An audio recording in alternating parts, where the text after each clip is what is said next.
Well, I was living in New York, and then we escaped to South Jersey. We lived at the Jersey Shore for almost 2 years in my in-laws' house.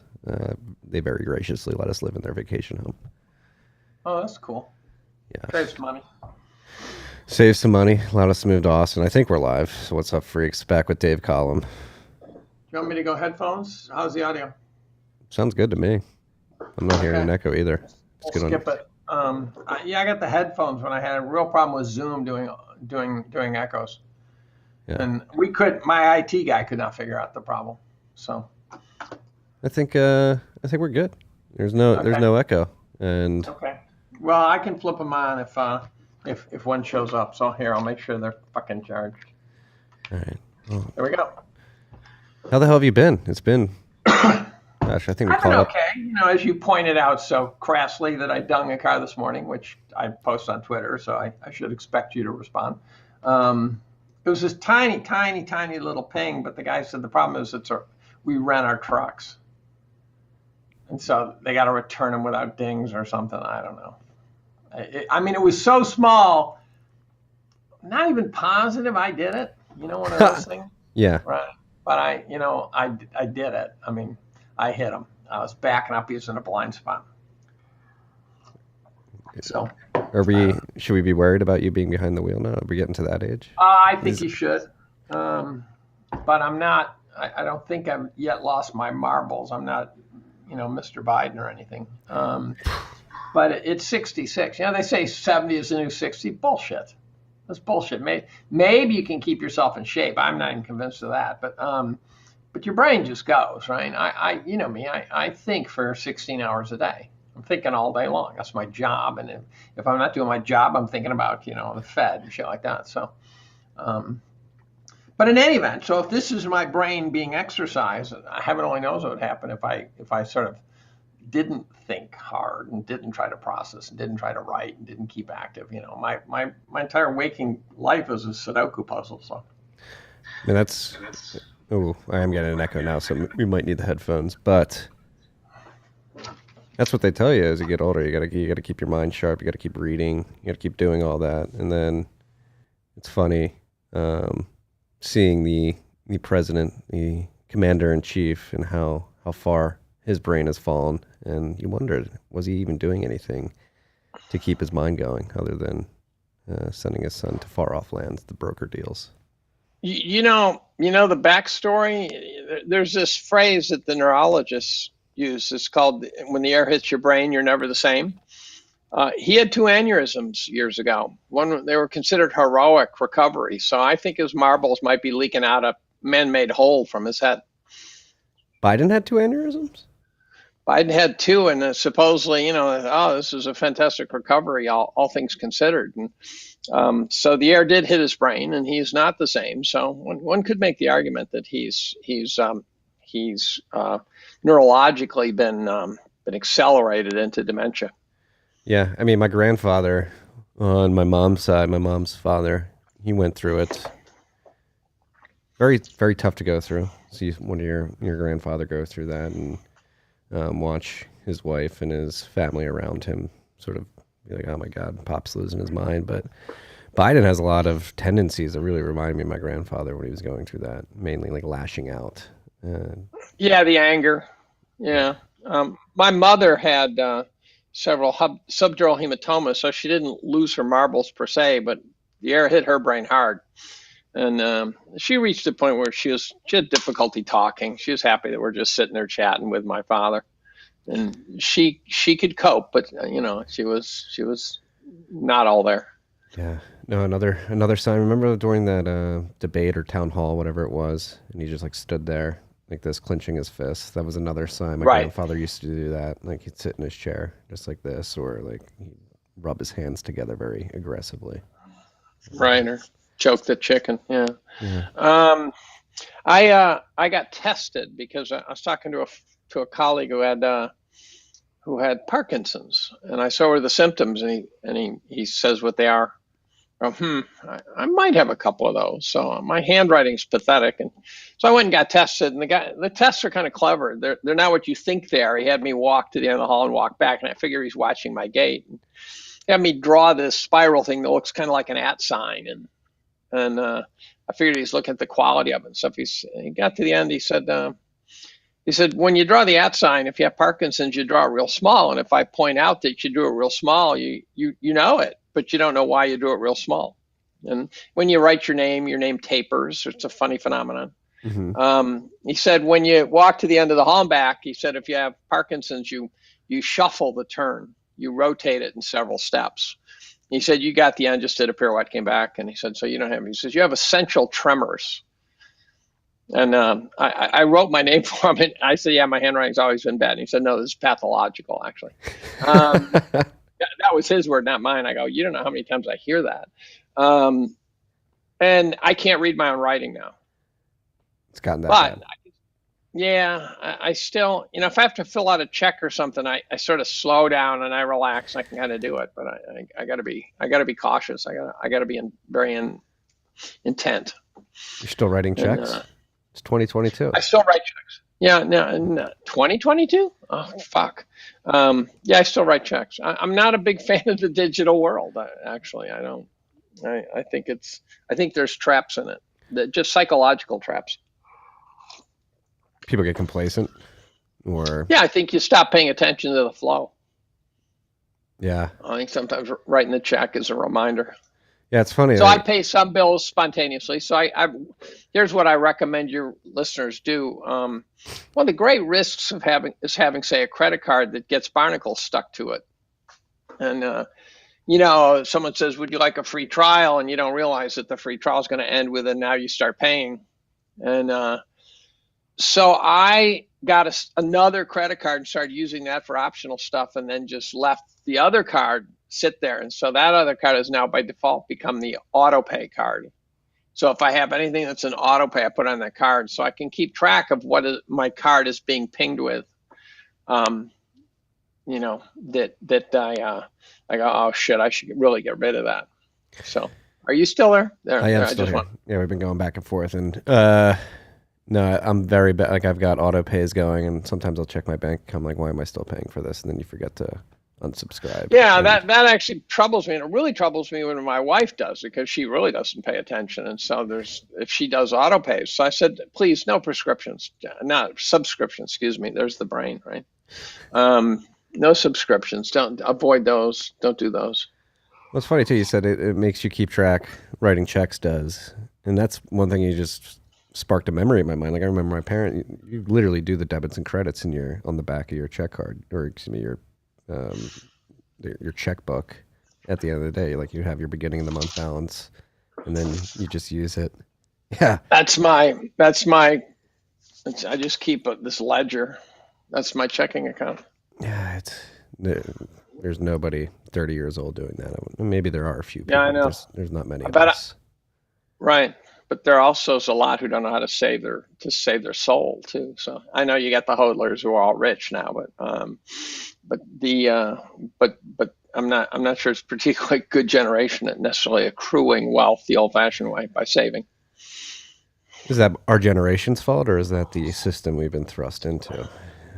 Oh, it's my generation's fault. We didn't raise you right. You didn't raise us right, or we didn't raise you right. Yeah. The ability to save just doesn't exist. I guess that's the question. There's that too. It's both. Yeah. So wealth creation is very hard to do now. Wealth accumulation is very hard to do. And the inflation now is going to kill people. Remember when inflation was said not to exist, and of course we knew it did, mm-hmm. but we knew that it wasn't profound. Well, now it's pretty profound. And everyone would say, oh, inflation will be great. That'll basically negate my mortgage and this and that. And they didn't realize all the other things that go bad. All the things that go bad. And your mortgage isn't 75% of your budget, and therefore the rest.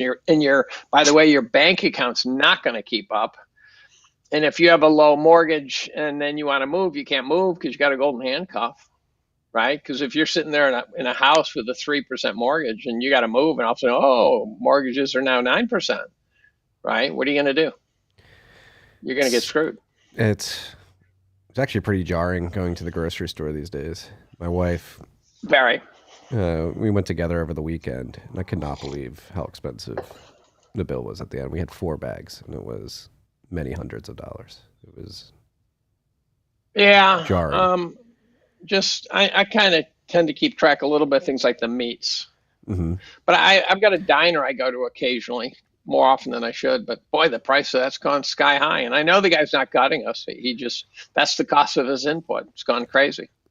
Yeah, I mean, my parents, they run a coffee shop. My dad was telling me his raw materials, whether it be cups, the actual beans. The beans went up like 25%. He does annual deals for the beans with his Now dealers. imagine you're some douchebag who signed a 3-year contract for something cheap, with a 2% inflation adjustment. What happens? I mean, if you're the seller in that case, it sucks. But if you locked in that deal as the coffee shop owner, you'd be Right. pretty happy But right now. but your seller could. I got to see who I'm not going to answer the phone for. It's Mitch Fierstein. Mitch is Planet Ponzi on Twitter. He's a good follow, actually. He's a great follow. He's I follow him. he just wrote an article the other day on COVID and vaccines and shit. Well, we're definitely going to get. So this all plays together, right? COVID, Right. the vaccines, the inflation.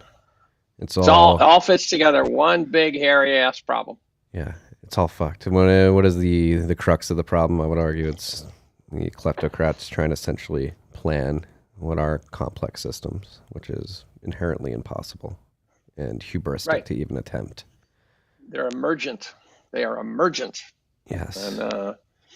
And so I keep having these debates. I was on a podcasty thing listening, and the guy kept saying you should speak up. And not being a millennial, I can't find a way to speak up. It's the thing. I'm going. I'm not. I don't have speaker authority, and I can't find a button to hit. And so I sent him a quick response saying I don't know how to speak up. And but everyone was talking. In such short-term thinking. So the markets have been going down. We know people get beaten up.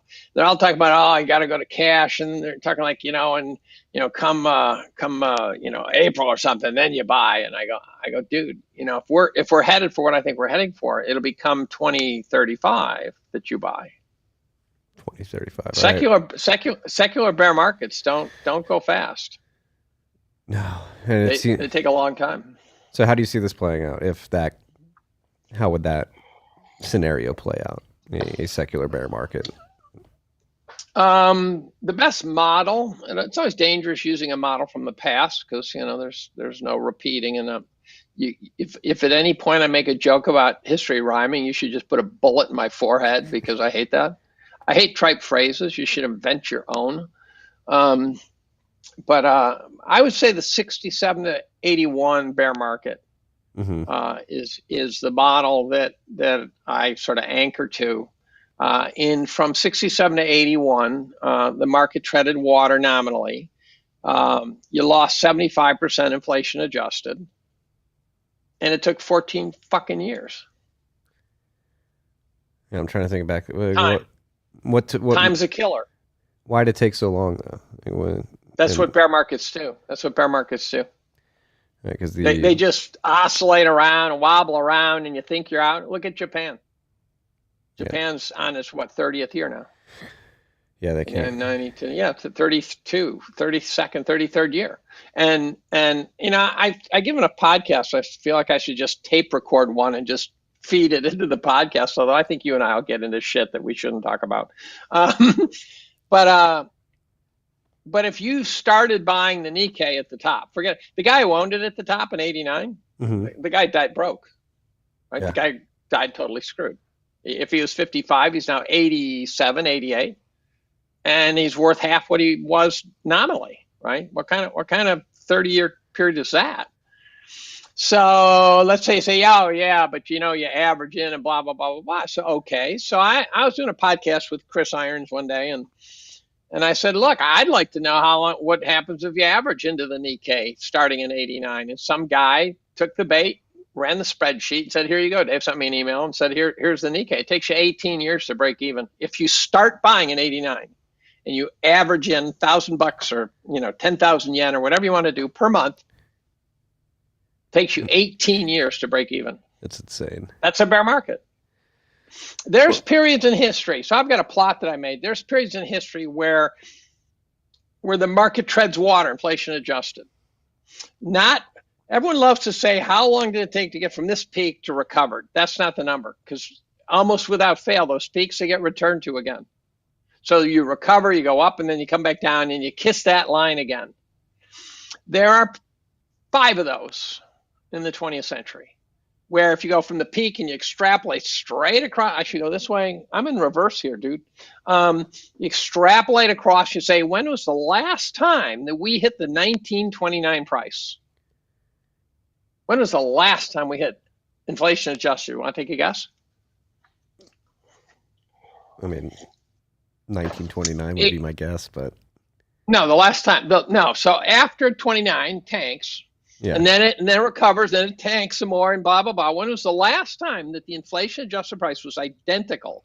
When did it never look back? When was the last date? When you get back to the high water mark. What? Yeah, when you get back to high water mark and don't look back from that point on, you never return to it. When was the last time? Got back to the high water mark a little much later in life. What do you think it was? 90s? I don't know. 81. 81? No. I should have known. A guy named Ed McQuarrie did the analysis for equities from I can't remember the exact date. Probably was the bubble of the South Seas. He said the market treaded water, inflation adjusted, which there wasn't much, till 1974. That's crazy. Well, what it means is back then, right? What it means is back then, equity capital gains were not even consequential. You bought the equities for the revenue. Now, here's what's important about that. That's reality. You're saying, I'm buying this equity, and if this is a good fucking company, they're going to write me big dividend checks. If they're a bad company, they're going to write me small dividend checks. I could buy their bonds, which, by the way, bonds and stocks tie each other over the long term, with one exception. There's a post-war period where if you take out that post-war period, the World War II period, a couple decades, if you take out that one period, equities and stocks tied each other. During that period, they appeared to have done a financial repression in which they jammed the rates of bonds down to pay off post-war debt. So they threw it on the backs of savers. Oh, excuse me, this is sounding familiar. What is this again here, right? And bonds got clobbered. But the remaining 175 years that he considers, equities and bonds produce the same. Why is that so relevant? Because for years I've always thought there can't be a net positive gain on equities. A free market would arbitrage that away, right? Mm-hmm. If I said, look, I can guarantee you Ethereum is going to make more than Bitcoin over the next 10 years, what are you going to own? You're going to own Ethereum. If you can guarantee it, yes. Yeah. Well, that's what they say. They say, look, equities always return more than bonds. So if that's really true, you're going to bid up equities till they don't return more than bonds. So the free market will adjust that. And so I always said, look, what must be happening is that they're not looking at it right, and that equities always beat bonds, but not exactly always. And then, bam, you hammer them, and there's your arbitrage right there. Yeah. So that is what happens. That is what happens. Yeah, they end up at the same endpoint, but between then you can play the fluctuations. Right. Buffett, here's one. You know, I'm just a fountain of shit here.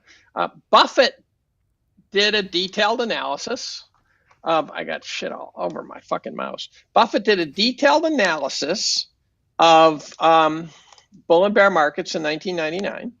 And he said that, look, bottom line, if you want to know whether you're going to have a bull market or a bear market, it has nothing to do with the economy, it has nothing to do with any of that shit. It has to do with the direction, long-term direction of interest rates. Said so the bear market from 67 to 81, rates went up. Mm-hmm. Therefore, you had a massive bear market. And from 81 to 99, rates went down. And therefore, you had a bull market. He says the rest is noise. It's all about expanding valuations, contracting valuations. And he said the economy from 67 to 81 was better than the economy from 81 to 99. But that doesn't matter. So we are in the middle. We're not in the middle. We are at the what has to be the tail end of a secular bull market in bonds. It's been 40 years. It feels People that way. say, well, it's got to be. We're at zero. Right. There's not a lot of place to go. So if for 40 years we've had a tailwind, at some point that's going to turn into a headwind. It has to, right? Especially now inflation's here. So this inflation should scare people more than normal because we've got Fed governors who are idiots who don't know what inflation really means. They think they have control. They think they're driving the car in the grocery store. And as is evidenced by the proclamation that this is just transitory. We know this. Actually, well, the big number could be, but we still have an inflation problem. Oh, yeah. Let's say it drops to 5, right? That's a big. Paul Volcker said, if you think 2%'s tame, you're dreaming. Paul Volcker said that. Yeah, and that's the whole weird thing about the inflation target in and of itself. The Fed's mandate is what to create should be price. 0. Yeah, exactly. Zero. Part of their mandate is price stability. My hand. 2%. What the fuck is with you? You got to put me on reverse screen. Okay. Yeah. And Buffett, by the way, said in his 99 article that valuation aside, you can't expect more than 4%. Just annualized returns. Total return. Yeah. Total return. Yeah, total return, not capital gains. Capital gains in the 20th century were 2.1. And one of the reasons they were 2.1 rather than 0, like that previous 175 years, is because we decreased the dividend by a factor of 2. So dividends at the turn of the century were hovering in the 4 zone pretty routinely, and now they're more like 2. So we have decided that we would rather take our profits in the form of capital gains. So now we're treating companies that used to be a source of revenue, now we're treating them as like little money management funds. Yes. So they've got their revenue, they've got their this, but also what do you do with the money? Okay, I'm investing in you guys to take care of the money. And it's created a clown world stock market where... Because they're giving the money to themselves. That's what they're doing. One time, after the 08-09 crash and Goldman had a good year, good quarter, whatever. And they gave themselves big bonuses. And the idiots on CNBC, they're not all idiots. I know a couple on there I really like, but they said, well, what else are they going to do with the money? And I go, how about give a dividend? Right. To the owners of the company. It seems like dividends have fallen off a cliff in terms of popularity. Nobody talks about them, at least when... Well, we've been sold this bill of goods. This bill of goods is that dividends are tax unfriendly. First of all, most of our money is inside retirement accounts. And so tax unfriendly loses meaning in there. Mm-hmm. The other thing is that when in the olden days, if a company paid, let's say company X, let's say the tobacco companies said, we got a lot of cash on the balance sheet. We're going to do a one-off dividend of 7%. Something they were up at 12% when I bought them. I was getting 12% dividends. But let's say we're going to have a one-time dividend of 10% or 12% to the owners. The day that there's a term for it, I'm drawing a blank on, but the day that dividend gets paid and no longer does an owner get that dividend, the price drops 12% because they just paid out 12%. Makes sense. So it's like saying, okay, your bank account's worth $1,000, but we're going to give you from that bank account $100. Well, someone else owns that bank account too, and after that, the bank account's now worth $900. So why would they not want to pay dividends? Well, because they all get compensated in stock options. So they want all of the gains in the capital gains because their stock options are tied to gains. If they pay out every penny of profit to dividends, their stock options are worthless. That makes their sense. options would expire worthless for 175 years. So all these boards are incentivized to not do dividends because that reduces the value of their stock options. And to pump the shares and do all sorts of crazy crap. Yeah, buybacks. Yeah, whatever it may be. Buybacks, exactly. Right. Let's buy back shares at PE of 40. Right. There's a bottom feed. Now, they've incentivized the buybacks by virtue of the fact that in the olden days, let's say in 81, a company loved cash. Because in 81, the company could take the cash and put it in an account and get 15% yield. So in 1981, if some company owed you money, it took a long time to get paid back. They put the brakes on those paybacks as much as they could because every goddamn month that it was sitting in their account, not yours, they got 1%. Yeah. And so then would you take a 15% paying account and buy back shares? No. Because you can't, yeah. And by the way, right. So what happened in Japan, the Nikkei? Well, the Nikkei became a land speculation bubble, and companies forgot that their job was to create wealth, and they started basically speculating in real estate. Well, how much does the Japanese demographic situation come into play? That's a problem. That's a problem. But ours is too. The entire Western world has that problem. They're just ahead of us. Yeah, birth rates are We all have that problem. Yeah, everywhere. Yeah.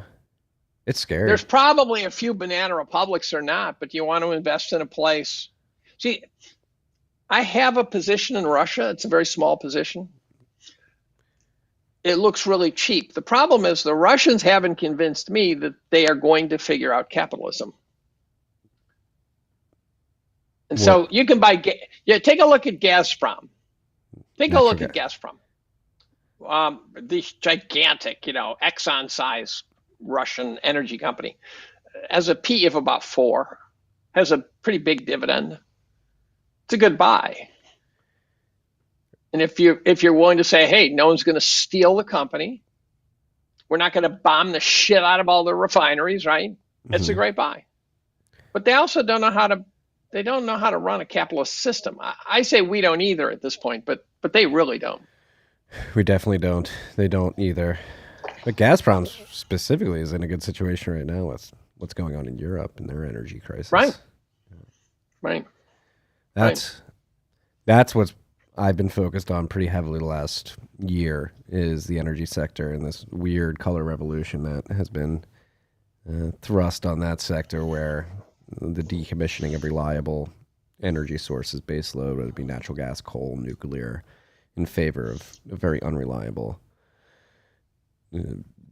energy generation sources. Solar, wind. Yeah, right. It seems like we're in the midst of a controlled demolition, not only in the energy sector, but in the financial economy. And it looks like it's on purpose. Right? Are we conspiracy?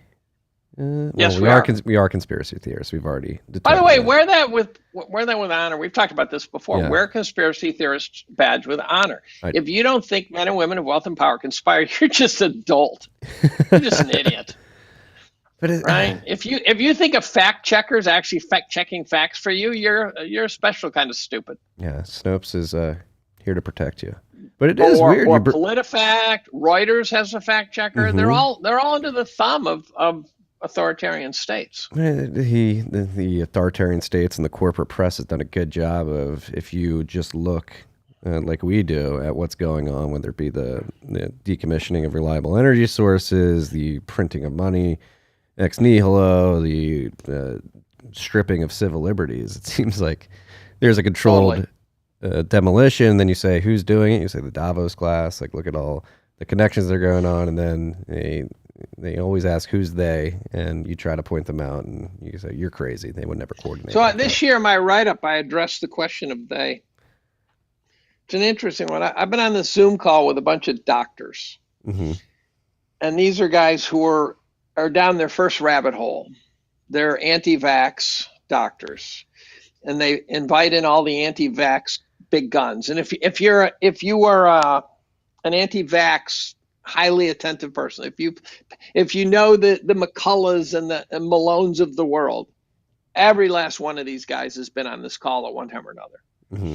Including Robert Kennedy. By the way, here's one for you. Here's one for your readers. If you do one thing this year, one thing, read Robert F. Kennedy's book, The Real Anthony Fauci. Yeah, I saw you tweeting it out a few weeks ago. If I can, the best thing I can do to change the world is to get people to read that book. You won't get 2 chapters in before you projectile vomit. How bad is it? I haven't dove into it yet. It's horrifying. It's horrifying. It's the most transformational book I've ever read. There's sort of 2 extreme possibilities that you have to accept. There's no in between. You either have to believe that Kennedy is a psychopathic liar and that he is about to get sued into total bankruptcy because he names names, quotes people, cites references, documents references, whole enchilada. If he's making that shit up, he's in a world of trouble. And he tells horror stories. Or Fauci is Dr. Mengele, except on a very grand scale. Yeah, and there's no in between. There is no in between.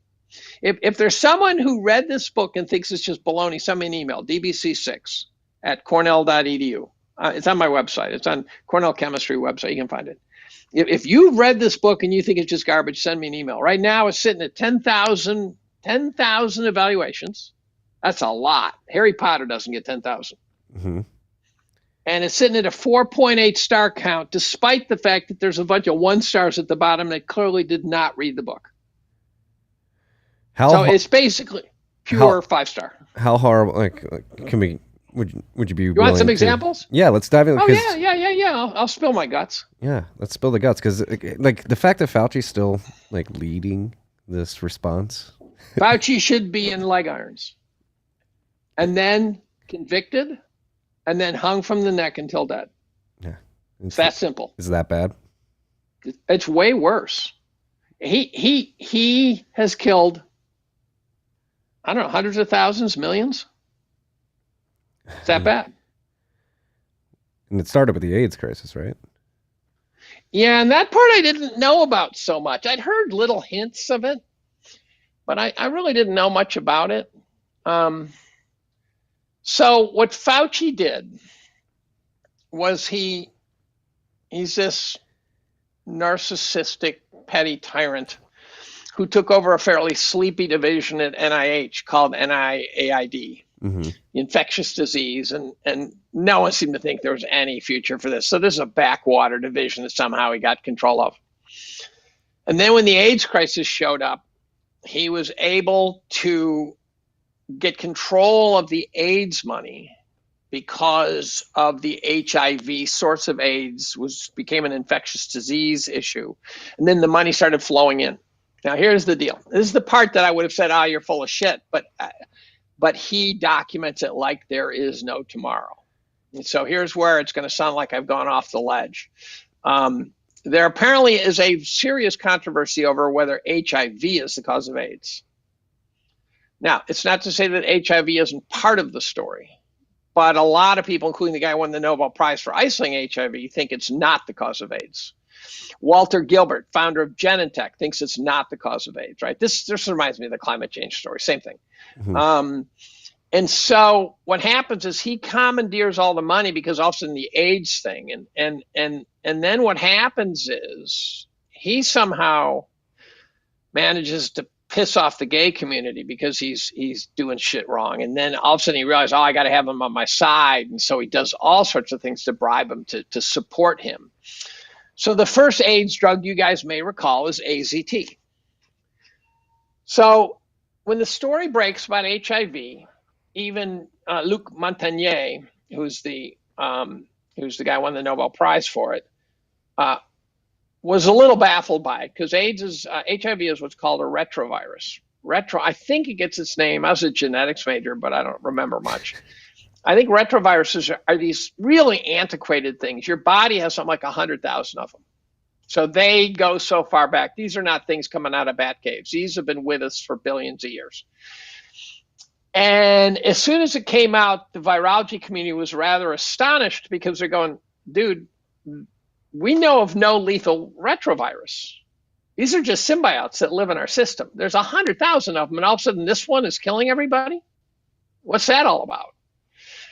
And so Fauci gets a hold of this, and Fauci realized this is a path to riches. And so he and Gallo, who apparently is quite a piece of work, Gallo won the Nobel Prize so badly, they latch onto the HIV story.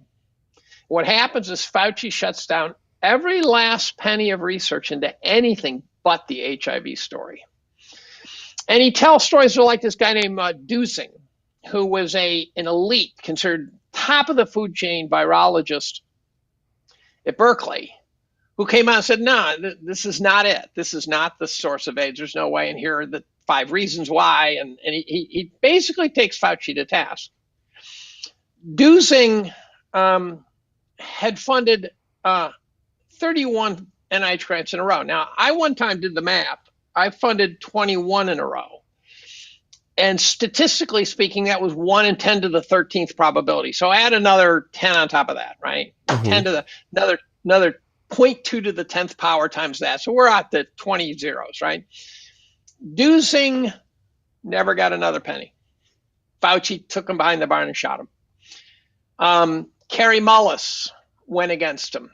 And what did he get? He got demonized. It's the PCR test. So the guys who went correct? against, yeah. And so everyone who defied Fauci got destroyed.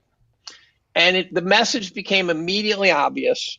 Do not defy this guy. Mm-hmm. And so it was a Darwinian selection moment. So that it turns out the ones who were willing to sign off stayed alive, and the ones who were not had their careers destroyed. And so the AZT trials.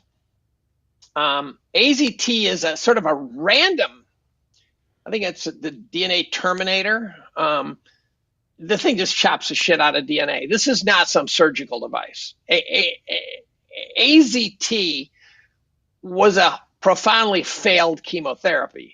It is so blunt-ended tool, and it was, when you kill a tumor, you hope to kill the tumor faster than the person, and it's a race. Well, AZT was a loser. Mm-hmm. He gets onto the AZT, and he starts doing clinical trials. He didn't just bias them. He completely faked them. Complete fabrication. So they're doing things like they unblinded it. They start assigning to the dead guys to the control group, and the guys that are surviving to the regular group. The AZT recipients were getting blood transfusions to keep them alive to get them to the end of the trial. Holy shit. It's just a horrible story. So if you look at Fauci's history, I think the estimate's 14. He did clinical trials of various things on 14,000 inner city black foster kids. 14,000. These kids would be getting some drug, and of course there's no one there to protect them. Mm-mm. And these kids would not want to take the drug because they're going, every time I take the drug by lunchtime, I'm vomiting and I'm hurling. I can't stand this. So they'd insert feeding tubes first down their throat, and the kids would pull that out. So they inserted it in their abdomen. 14,000 kids, and they were dying. And no one's checking this. Everybody talks about the Tuskegee trials, but this is same thing. Same exact thing. Worse. Children. And children, same thing in Africa. I knew the African story. I knew that Gates had left a swath of destruction in Africa. But I always said, okay, so you tried and it didn't work, and I get it. And the fact that Africa has this seed equality because we know they went there instead of Westchester County for good reason, right? Mm-hmm. But if you read Kennedy's book, I do not believe you could possibly get more than a couple chapters in without being truly appalled by it. Truly appalled. And I was on a Zoom call with Kennedy. He had an army of fact checkers. He said, I've got so many fact checkers because if we get anything wrong, they're coming at me so hard. And I've had people say, Kennedy's a loon. I go, you think maybe he's a loon because he went at this bastard for years? And that the media machine was turned on him, and maybe that's why he's a loon. I mentioned Montagnier, the Nobel Prize winner, to a colleague. He said, well, he's kind of nutty. And I said, are you sure? Is it possible it's because he said that this is not how AIDS is working? Yeah, now, I'm not saying AIDS is real. Absolutely, AIDS is real. But the question is how. And so they discovered these proteins that were appearing, I can't remember, in cells. They said, this is a key puzzle piece right here. This is it. Major players are saying this is it. Not a penny was committed to studying that. So once Fauci signed on to HIV, nothing but HIV got a penny of research. Sounds similar to what happened with treatments, COVID. treatments for COVID. That's right. That's right. So I'm optimistic that we're going to hang Fauci at some point. I think this story is going to. I just read an article this morning. The Japanese are doing clinical trials on ivermectin. Mm-hmm. So here's my question: we know Fauci stepped on ivermectin. We know it. And hydroxychloroquine. And now they're stepping on the monoclonal antibodies. And that seems purely political, right? And it's only in Florida too. Pure right? politics. Right. So my question is, what do you do with someone? What do you do with a person who knowingly shut down a treatment that could have turned this pandemic into a flu problem? I mean, I think there has to be very serious consequences. You hang them. You hang them. You execute them. You crimes against humanity. Put them in some plexiglass thing. Testimony after testimony. Then you put a bullet in their forehead. I don't know why. That's what you do. Yeah. I mean, it does seem like that's, especially after the Kennedy book. I haven't read the Kennedy book yet, but I've listened to. You owe it to yourself. I will read it. I've listened. So we're going to try to talk the Dr. Zoom group. We're going to try to talk Kennedy. Kennedy doesn't get a penny. It goes into his Fight the Douchebags charity. Mm-hmm. Someone came up with the idea to get him to put out the first 2 or 3 chapters in PDF free. I'm going, oh my God, yes, absolutely. People will buy the book. But I tell you, I had a friend who's a very doubting physicist. He's one of these guys who doesn't take guff. You put out some number, he says, yeah, but that number is this, blah, blah, blah. He'll torch it fast if he can. Mm-hmm. And he's 100 pages in, and he says to me, if what Kennedy says is half right, the only solution is a rope. Well, how has everybody become so enamored with this gentleman? I mean, he's the hero. People are making action figures of him. Because they control the media 100%. Brought to you by Pfizer. Is he in the Brought to you by Pfizer. Brought to you by Gates Foundation. The media would be bankrupt if Gates wasn't dumping hundreds of millions into the media to keep their budget. That's a good point. And so is there coordination between Pfizer, Gates owns all the scientific journals. Gates owns the scientific journals. So Nature and Science and Lancet are all living off money from the Gates Foundation. So are we at a point in history where we truly have Bond-like villains completely fucking up the world? So in my annual Tome of Doom, it not only took a long time to write, I uploaded part 3 yesterday for a year in review, January 30th or whatever. It's not exactly timely. Was the final section on rise of authoritarianism. It looks unstoppable to me. I have this, there's a lot of reasons why, but I have this one thesis of many, that it's possible that authoritarianism became an unstoppable force the day the internet went live. Because I've always said, well, my theory is that the internet's both our democracy's greatest hope, because we can talk to each other, mm-hmm. and its greatest risk, because they can control it. And guess what 2020 and 2021 showed us? They can control it. I just talked to a colleague. So here's a colleague, smart guy, incredibly smart guy, PhD, my age, chemist colleague. And he was spouting off about how he hates the anti-vaxxers. I said, but what's the problem? You're vaccinated, you're safe. Now, I don't believe that, but that is the argument you would have to make, right? Mm-hmm. And he didn't have a comeback. So here's a smart guy who doesn't see the paradox. No, and I had a guest on Friday, Tucker Max, and he made this really good. One of his ways in which to have people like have an aha moment is ask them like, what would you need to see to stop getting more boosters, to not be afraid of the real numbers. If you knew how many people were dying, we'd stop them. I mean, it seems like an inordinate amount of people. It was just the athletes alone. Yes. The athlete had Yeah, the soccer players, just the soccer players, the soccer players even. Yeah. Last count, I've stopped paying attention because it's just getting old. 387 soccer players keeling over. Yeah. And so soccer, obviously soccer is one of the most popular sports in the world, arguably the most popular sport in the world. And so that's like, all right, maybe there's a lot of people who play soccer. It's pretty. Yeah, except for it's 5 times the norm.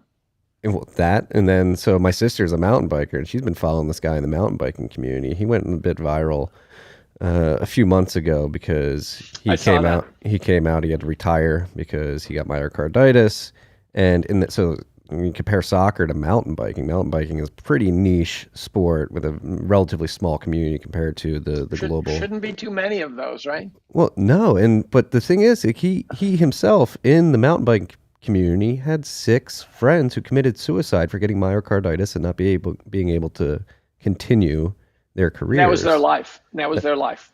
Yes, and that's 6 in a very niche sport in mountain biking. Like that you talk about 5x on the soccer field. I can't imagine what it was in. I know a lot of people who say I know X number of people who've been hurt by the vaccine. Yeah. Statistically, if only 2,000 have died, it's funny because just from my sphere of friends, we can probably name 100. See? Yeah. And it's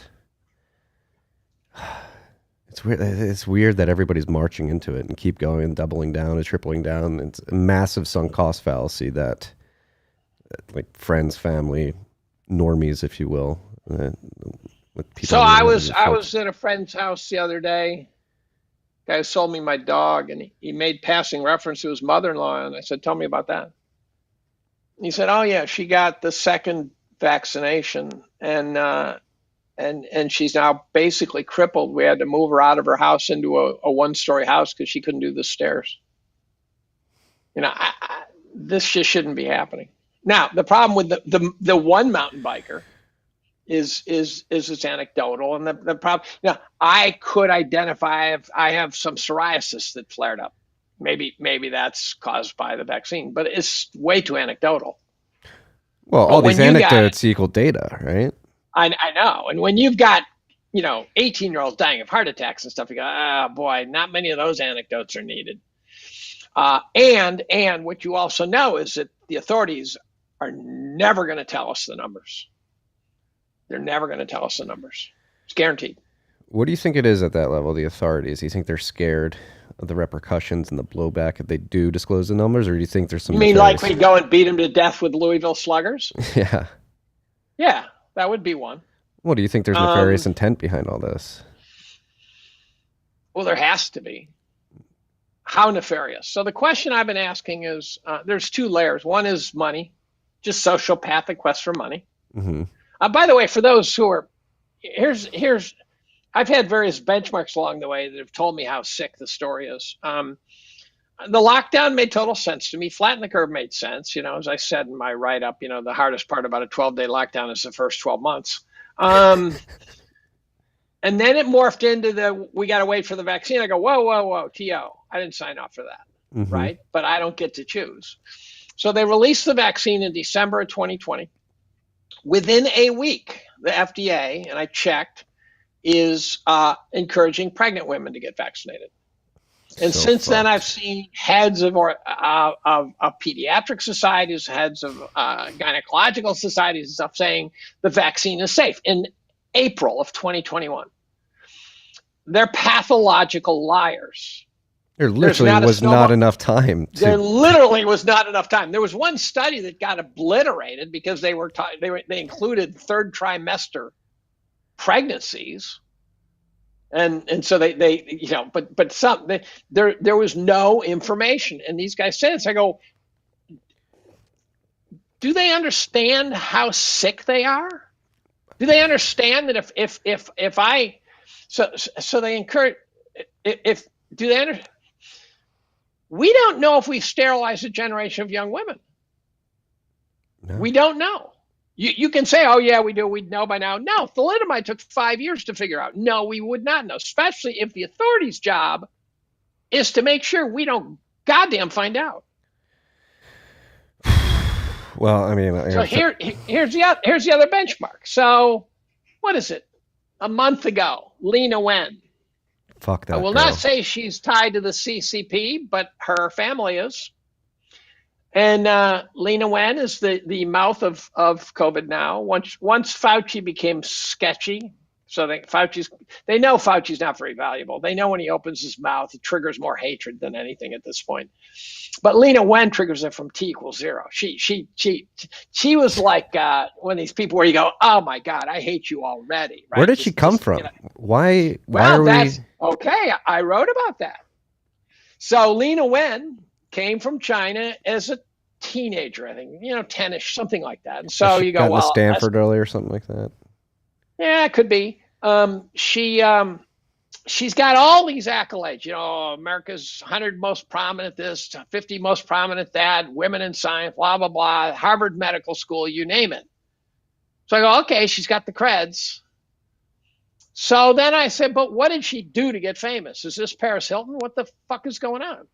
So I find her resume, and there's a bunch of stuff she's written that's popular press shit, and then there's some non-refereed shit. And the people who say if it's not refereed, it's not true, or you don't know, that's bullshit.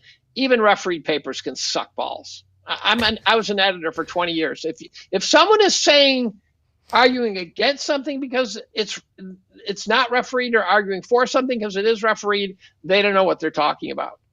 When I ask someone to referee a paper, they probably get it, and they either spend a couple hours some afternoon, read it, and say, yeah, sure, whatever, I'm fine, I got to get back to work. Or they hand it to one of their first-year grads and say, read this, write a referee report, and then they submit that. That's refereeing. That happens a lot. So there's nothing about refereeing that it's not some, it's not ironclad skill of approval. Yeah, it's not the gold standard of anything. And so, but unrefereed ones seem like they're not science, right? So the scientific papers, at least they will be refereed. So I went to the refereed papers, and the numbers are okay.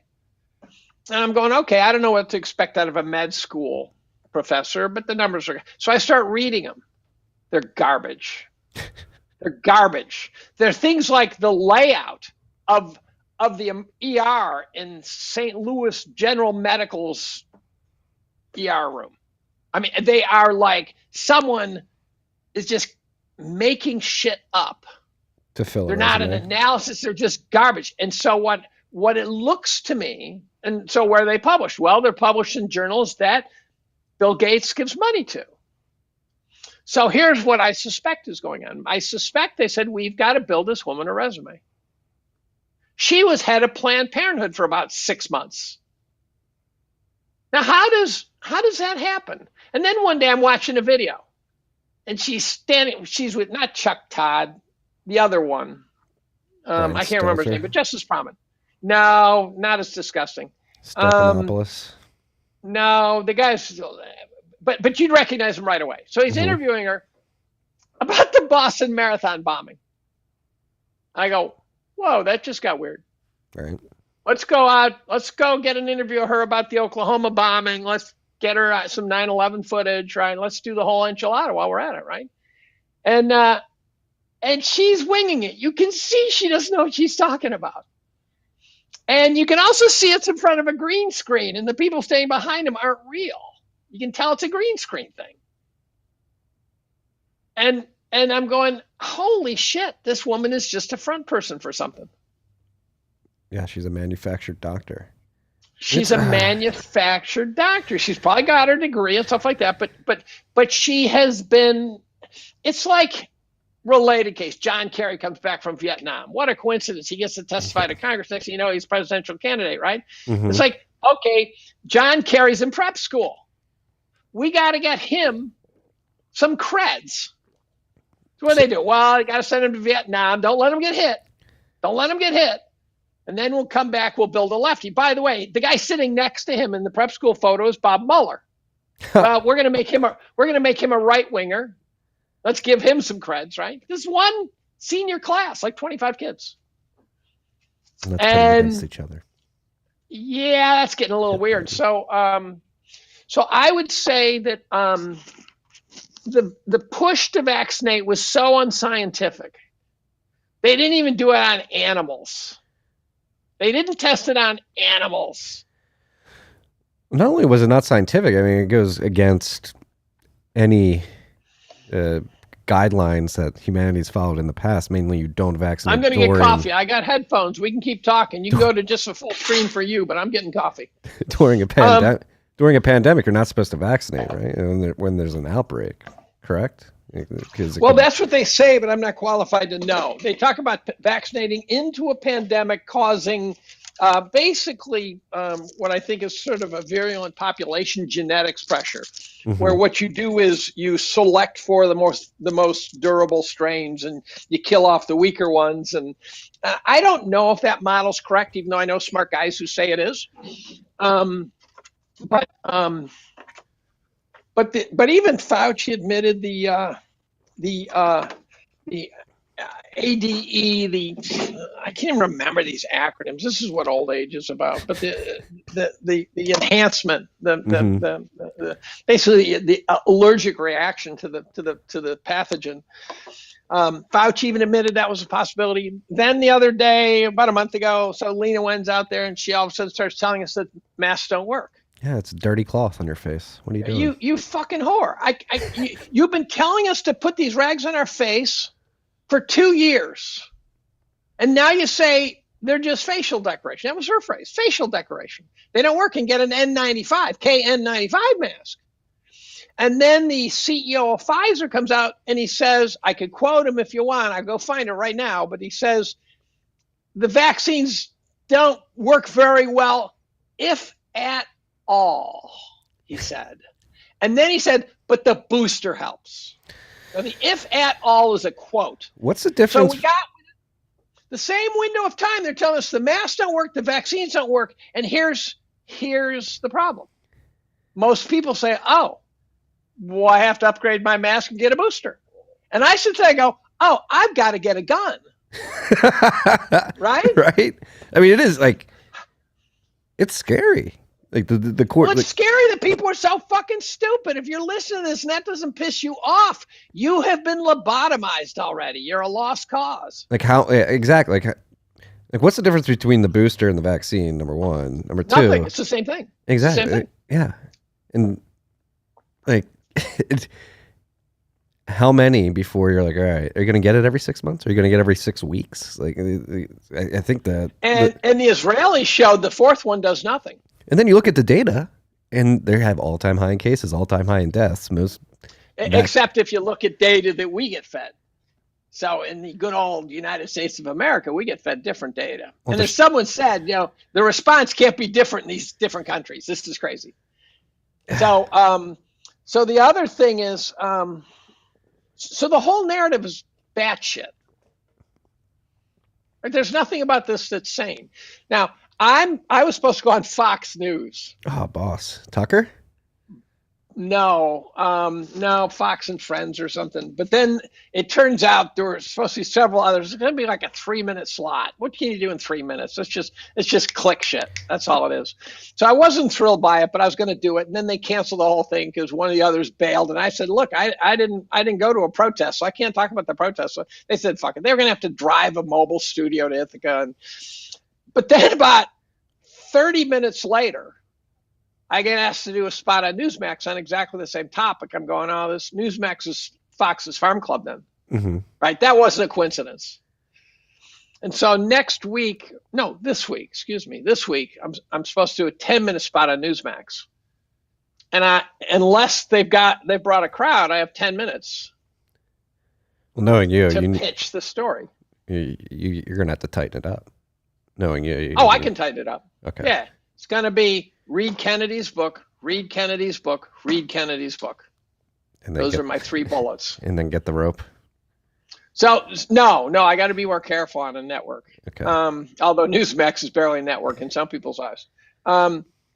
So the point being is, I also have to say that late in the cast so that if they cut me off, they don't cut off 9.9 minutes out of 10. Mm-hmm. So, and they want to talk about mandates on campuses. And what I can tell you is that the campus mandate, it is a complicated story. And here's what the university is up against. And I don't have any inside information, so I can't tell you which of this story is true. I can only tell you what I can concoct from this. And that is, first and foremost, university takes possession of 18-year-olds, puts them out the other end into adulthood as 22-year-olds, and we charge serious money. And we have two charges. One is educate them, and the second is get them to adulthood with all their fingers and toes. Mm-hmm. And when we lose a kid, that's a problem, right? We lost one, and that is not a win. So that's the first problem. The second problem is that with this vaccine, they could be getting pressure. It could be coming in from Albany, where Governor Hochul, who is a loser, that demon, could be that demon. Yeah, I want Cuomo back. Right? Who would have thought it? Right. Yeah, who would have thought it? Right. I'll take Hillary over Kamala, right? Who would have thought it? Right. But so Albany could be applying pressure, and Cornell gets money from the state, of course, because half Cornell's kind of a state-funded school. So if the pressure starts, you don't say screw you. It could be coming from D.C. It could be political. It could be coming straight from NIH. So probably including them. I'm going to take a wild guess here. I once looked at these numbers. I bet you Cornell plus Cornell Med brings in $600 million a year from NIH. Oh shit! And if NIH is saying, "Hey, don't go off the vaccine story," you can't risk $600 million. But at what point is the university's duty to stand up for truth? Like, that's the thing that pisses me off. $600 million. That's a lot of money, but you're supposed to be an institution dedicated to truth, right? I think most people, they have a job to do here. They have to go home. They got to put food on the table, put the kids to bed, right? I think there's a lot of people who just have not taken the time to understand it. So I won't name names, but I reached out to a high-ranking administrator, said, look, I've read more about this than your virologists have. And I have some ideas that you might want to share, but I don't want to put them in an email. And the answer I got was, happy to see anything that you put together, but don't give me any of that anti-vax shit. So I said, okay, we're done. I think Cornell Legal is probably saying, somehow it just sent me to my microphone. Can you hear me? Yes, I can hear you. Can't see you, though. Okay. I think you might have turned off your camera. Can you see me now?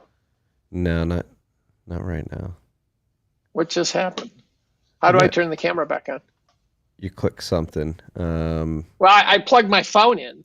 That might be to a power supply. But is it connected to the computer? Yeah. Maybe it's that. Maybe it's trying to pick up your phone. Well, it actually tried to go to my Yeti microphone. Where in this thing is are the settings? That's a good question, Carr, on his end. Producer's just saying refresh the page. If you need to refresh and come back in, you'll hop right back in. Hold on. Recording locally. While he does that, we have the block clock on the screen. We're 509 blocks from the next difficulty retarget. Can you hear me or see me yet? Just lost your audio.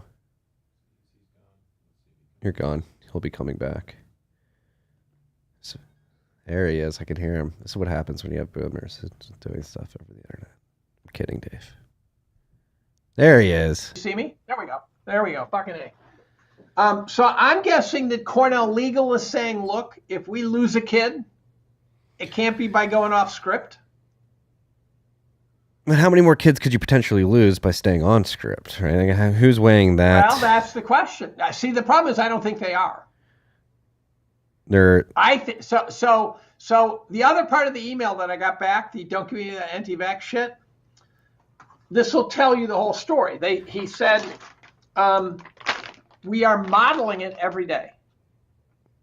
What that tells me is they are treating this thing exclusively as a pandemic transmission problem. Well, haven't we learned that model gives modeling? Well, the modeling is watching the transmission through the population. So they're treating it as there's an infectious disease. We've got to flatten the curve. They're just treating it as a curve flattening problem. And they're not addressing the question of, are there risks? I'll tell you, if you war game something, one of the things you do is you make sure you have an opposing team. And so what he should have done is assign someone to look into these other theories. And he actually gave me a Kennedy, really, are you kidding comment? Yeah. And I he should assign someone to read Kennedy's book. And report back. Yeah, and say, tell me what's in there. I will note, I think if you're using a Yeti mic, I think it switched to your computer mic. Hold on.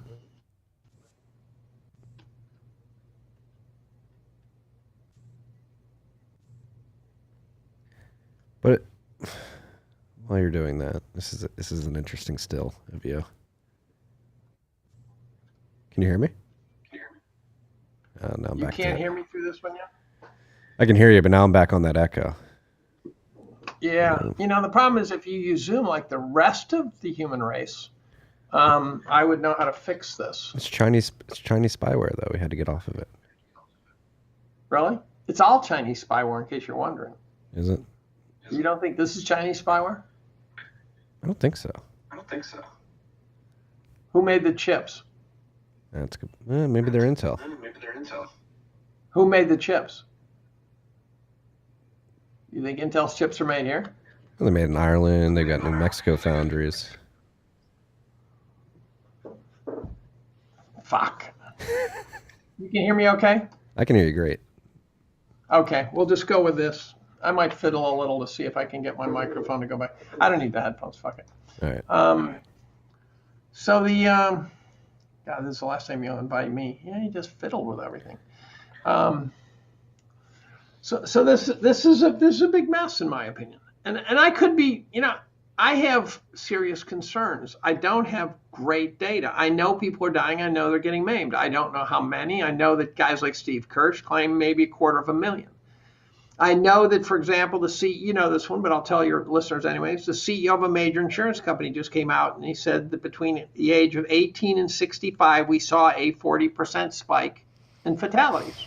And it's not COVID. He explicitly said it's not COVID.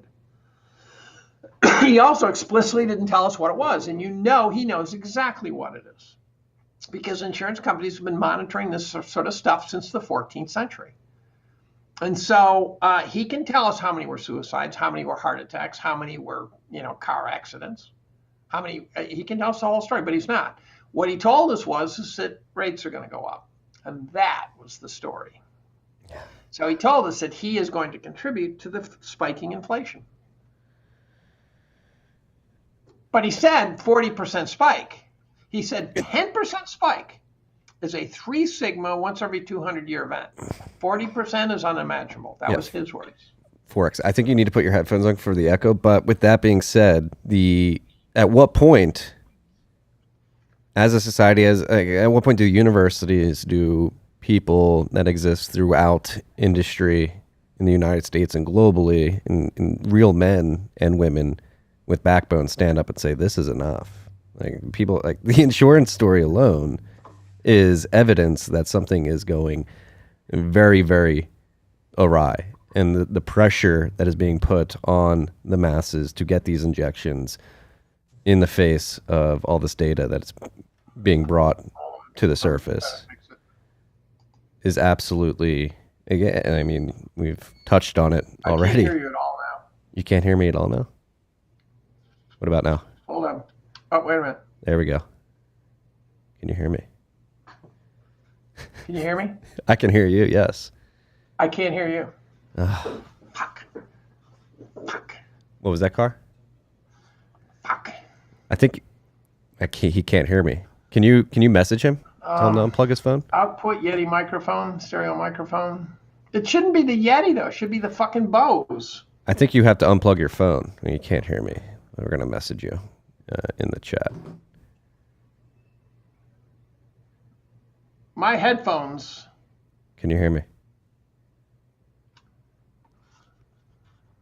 Oh, motherfucker. There we go. There we go. I Try love, that. I love I them. think that'll work. Can you hear me? I think we got it. There we go. Can you hear me? Yes, sir. I can't hear you. He can't hear me. I love that he can't hear us. We're gonna. Hold on. I'm gonna text him. Let me text him.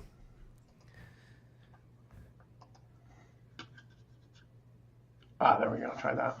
Can you hear me now? I was just about to text you.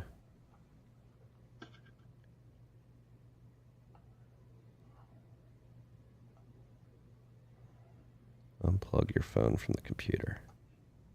Boomer.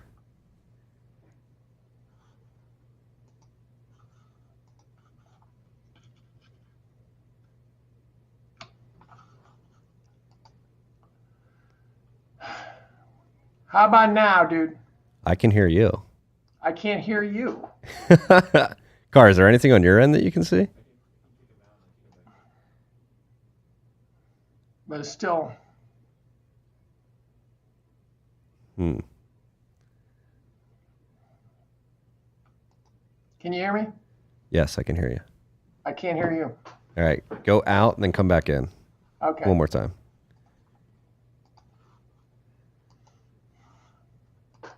I have plenty of time too.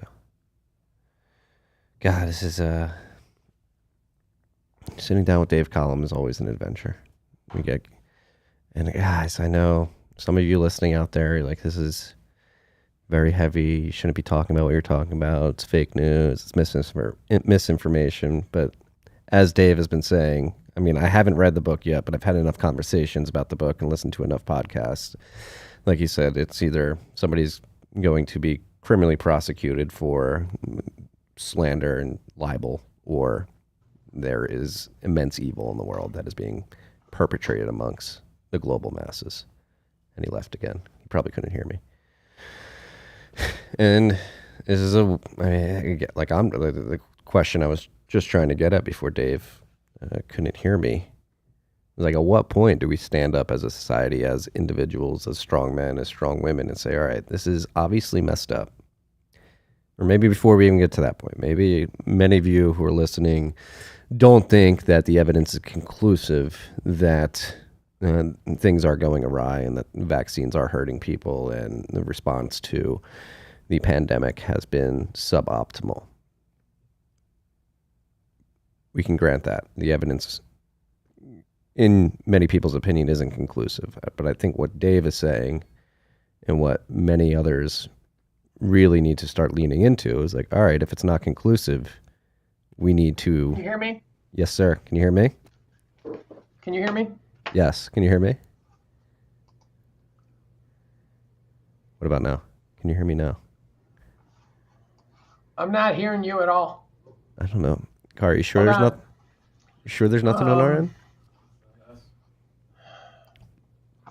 Here's what I think I got to do. I think I got to do a hard reboot. Okay. I'll be back in probably 4 minutes. Okay. And I'll go ad lib. All right. So going back to what I was saying before you popped back in, I couldn't hear me again. Like, we should be commissioning these studies and this research to figure out if, like, why isn't the VAERS database, like, the numbers are high. People are saying, oh, that's fake. It's being, like, why aren't people diving into it, doing research into the data that's coming out of the VAERS database? Why aren't there studies being commissioned that look into the statistical probability of all these athletes falling dead on the field as they have this year? Why are we vaccinating children? Like, I just want to say that straight up. Like, it is appalling that we are vaccinating children, considering the risk profile of their cohort. If you're young, you're not going to die. You're likely not even going to have symptoms if you get it yet. Forcing vaccinations on children is a thing. And I know many family members, many friends who are doing it because they're getting the social pressure. And like Dave said earlier in this conversation, like, you don't know if you're sterilizing. I'm not saying that we are, but you don't know if we are. And there's literally hasn't been enough time to collect the data necessary to come to a conclusion that this is or is not happening. Like, what are the long-term effects of this? Why are we forcing or attempting to force the vaccination on billions of people around the world? Luckily, I mean, people are starting to stand up. We're seeing it in Canada with the truckers convoy that has reached Ottawa, and coincidentally, Justin Trudeau just apparently caught COVID and has to quarantine himself for an extended period of time, which is a very convenient coincidence for him. What a fucking...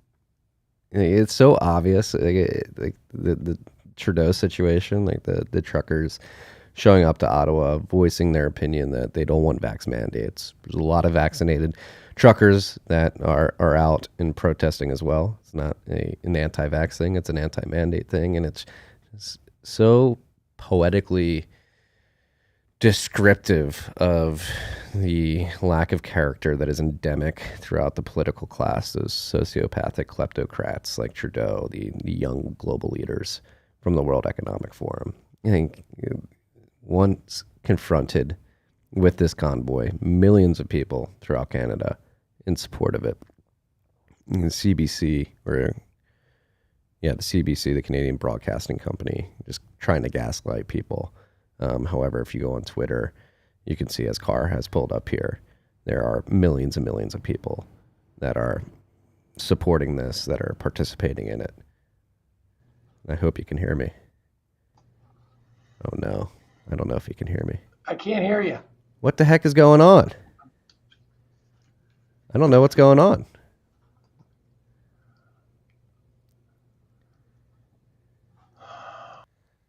This is frustrating. Think we could send him a Zoom link? Should we do that, or? Yeah, Carr doesn't have Zoom. But again, going back to my Trudeau rant, I think it is once confronted with people who are not happy with the way in which things go. And so, like, the thing about that, he's the fucking prime minister, president, I don't know, prime minister, I'm pretty sure is what they refer to him as in Canada. Like, imagine the lack of character necessary to completely welch on any... Can you hear me? Yes. I cannot hear you. Okay. We're going to have to figure something out. Okay, now we'll try going to this. I texted him. Disconnect that. Check your phone. Oh, I just heard you. Oh, you heard me. There it is. I didn't touch my phone. My phone's unplugged and I turned it off, so couldn't have been my phone. That's what I texted you. I was thinking maybe if you plugged your phone into your computer. What the fuck was all that? I don't know. Holy shit. I went on a great Justin Trudeau rant while you were doing all that. Like, how... I'm sorry I missed it. Well, how incredible is it that the truckers show up to Ottawa and he just coincidentally gets COVID and isn't able to... Yeah, better lock down. That's sort of like Kamala Harris, disappearing when the wall's a problem. Well, Kamala, she's vice president. But, like, if you're prime minister of Canada, like, think of the lack of character necessary to... Be prime minister of Canada? That, number one. But number two, not be able to even face your citizens. Yeah, that's a problem. Yeah. Do you think he escaped to Cuba, the land of his father? Trudeau is Trudeau's right there with Biden, actually, right, in terms of feeble. He is just a clown. I mean, he seems like one of the most manufactured leaders in the world. Yeah, he's like a boy band or something. No, he's a World Economic Forum young global leader. Yeah. By the way, I think so is Lena Wen. She is. Jacinda. I think so. There's a lot of them. So is Putin. Putin. Our girl Tulsi is too, which was surprising. Yeah, that's weird, isn't it? Yeah. That's weird. I would like to see her come out and publicly disavow, but she has not, has she? No. And here's Dan Crenshaw. Well, so it gets to the question of how do you know? The metaphor I like is the Harlem Globetrotters. Without the Washington Generals, you don't have a basketball game, right? Mm-hmm. So you have to have, if you're going to have kabuki theater and you're going to have some fake game, you have to have people on both sides. And the question I keep asking is it possible that Tucker Carlson, who is the most outspoken and seemingly rogue player on TV, and you can love him or hate him, I don't care, but you won't find anyone else who goes against the narrative more. But is it possible that's his job? Well, did you see the emails with him and Hunter Biden trying to get his son a recommendation? Well, but that's just kind of running in the fast lane, unless you're talking about ones I haven't seen. But it was about a recommendation to get into college, I believe. Right? I think these guys probably do favors for each other, and so that to me is not quite a smoking gun. It could become one, but it's Tucker goes after some pretty tricky stuff. So when I was bird dogging the Las Vegas shootings, he was all over them saying there's something wrong with the story. And if you are a globalist, and I think you'd stay off that topic. Yeah. And Vegas. Syria, he goes against the Syria model. He goes against picking on Russia model. So if he's controlled opposition, they're doing a superb job of making him look authentic. Agreed. I mean, you just had a Canadian trucker on the other night to talk about what's going on there. Yeah, but that's all fun, right? That's who knows what that's all about too, right? For all we know, that the whole thing is funded by Soros. We just don't know. Why would it? They're just trying to confuse the fuck out of everybody. Yeah, or maybe they're done with the pandemic story and they go, let's give Joe Sixpack a win. Yeah. Because Joe Sixpack needs a win because they sure as hell feel beat up, and and if Joe Sixpack, so the way it works is that you don't need to keep secrets, you don't need to get away with shit, you just need to control the narrative. Right? So Kennedy got whacked by Oswald. No one believes that, I don't think. If you do, you're probably clueless. But most of us don't, right? A vast majority go, that's a complicated story. And then you start going through the events in history. We know the Lusitania was sunk with armaments on it. So we baited the Germans into sinking it. They sunk it. We go to war. 117,000 Americans die in a war that wasn't our fight. If you dig into the Pearl Harbor story, it's a pretty sound case that we knew the Japanese were coming. Maybe not exactly, but we left Pearl Harbor undefended to the point we didn't even have people in guard towers with binoculars. Right? That's an insane story. Our entire Pacific Fleet was protected less than F Troop, and there were admirals sending letters saying, the fleet is a sitting duck. Get them the fuck out of there. What are you doing? And they just got ignored.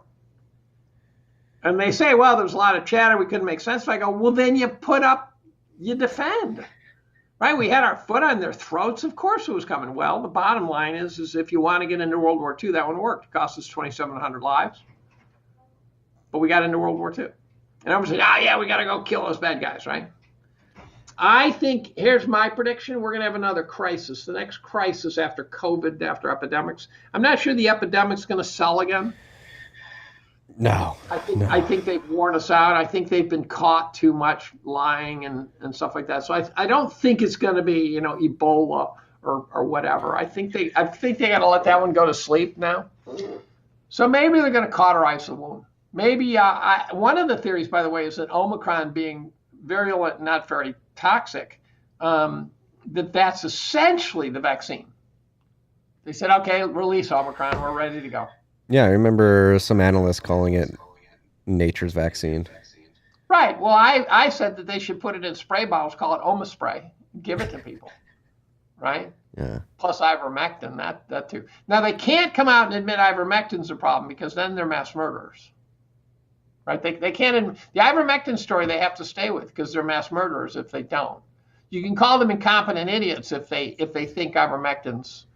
But I think the minute ivermectin becomes revealed as truly a highly functional preventative medicine, then Fauci heads to The Hague.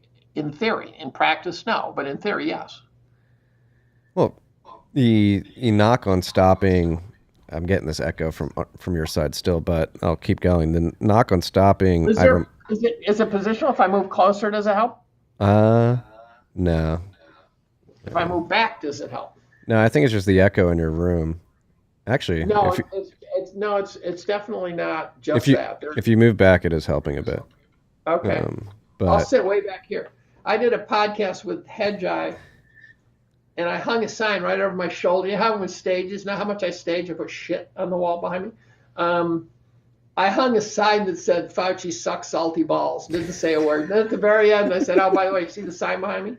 They zoomed in on it. I go, "Yeah, it says Fauci sucks salty balls." He does, and he's an evil man.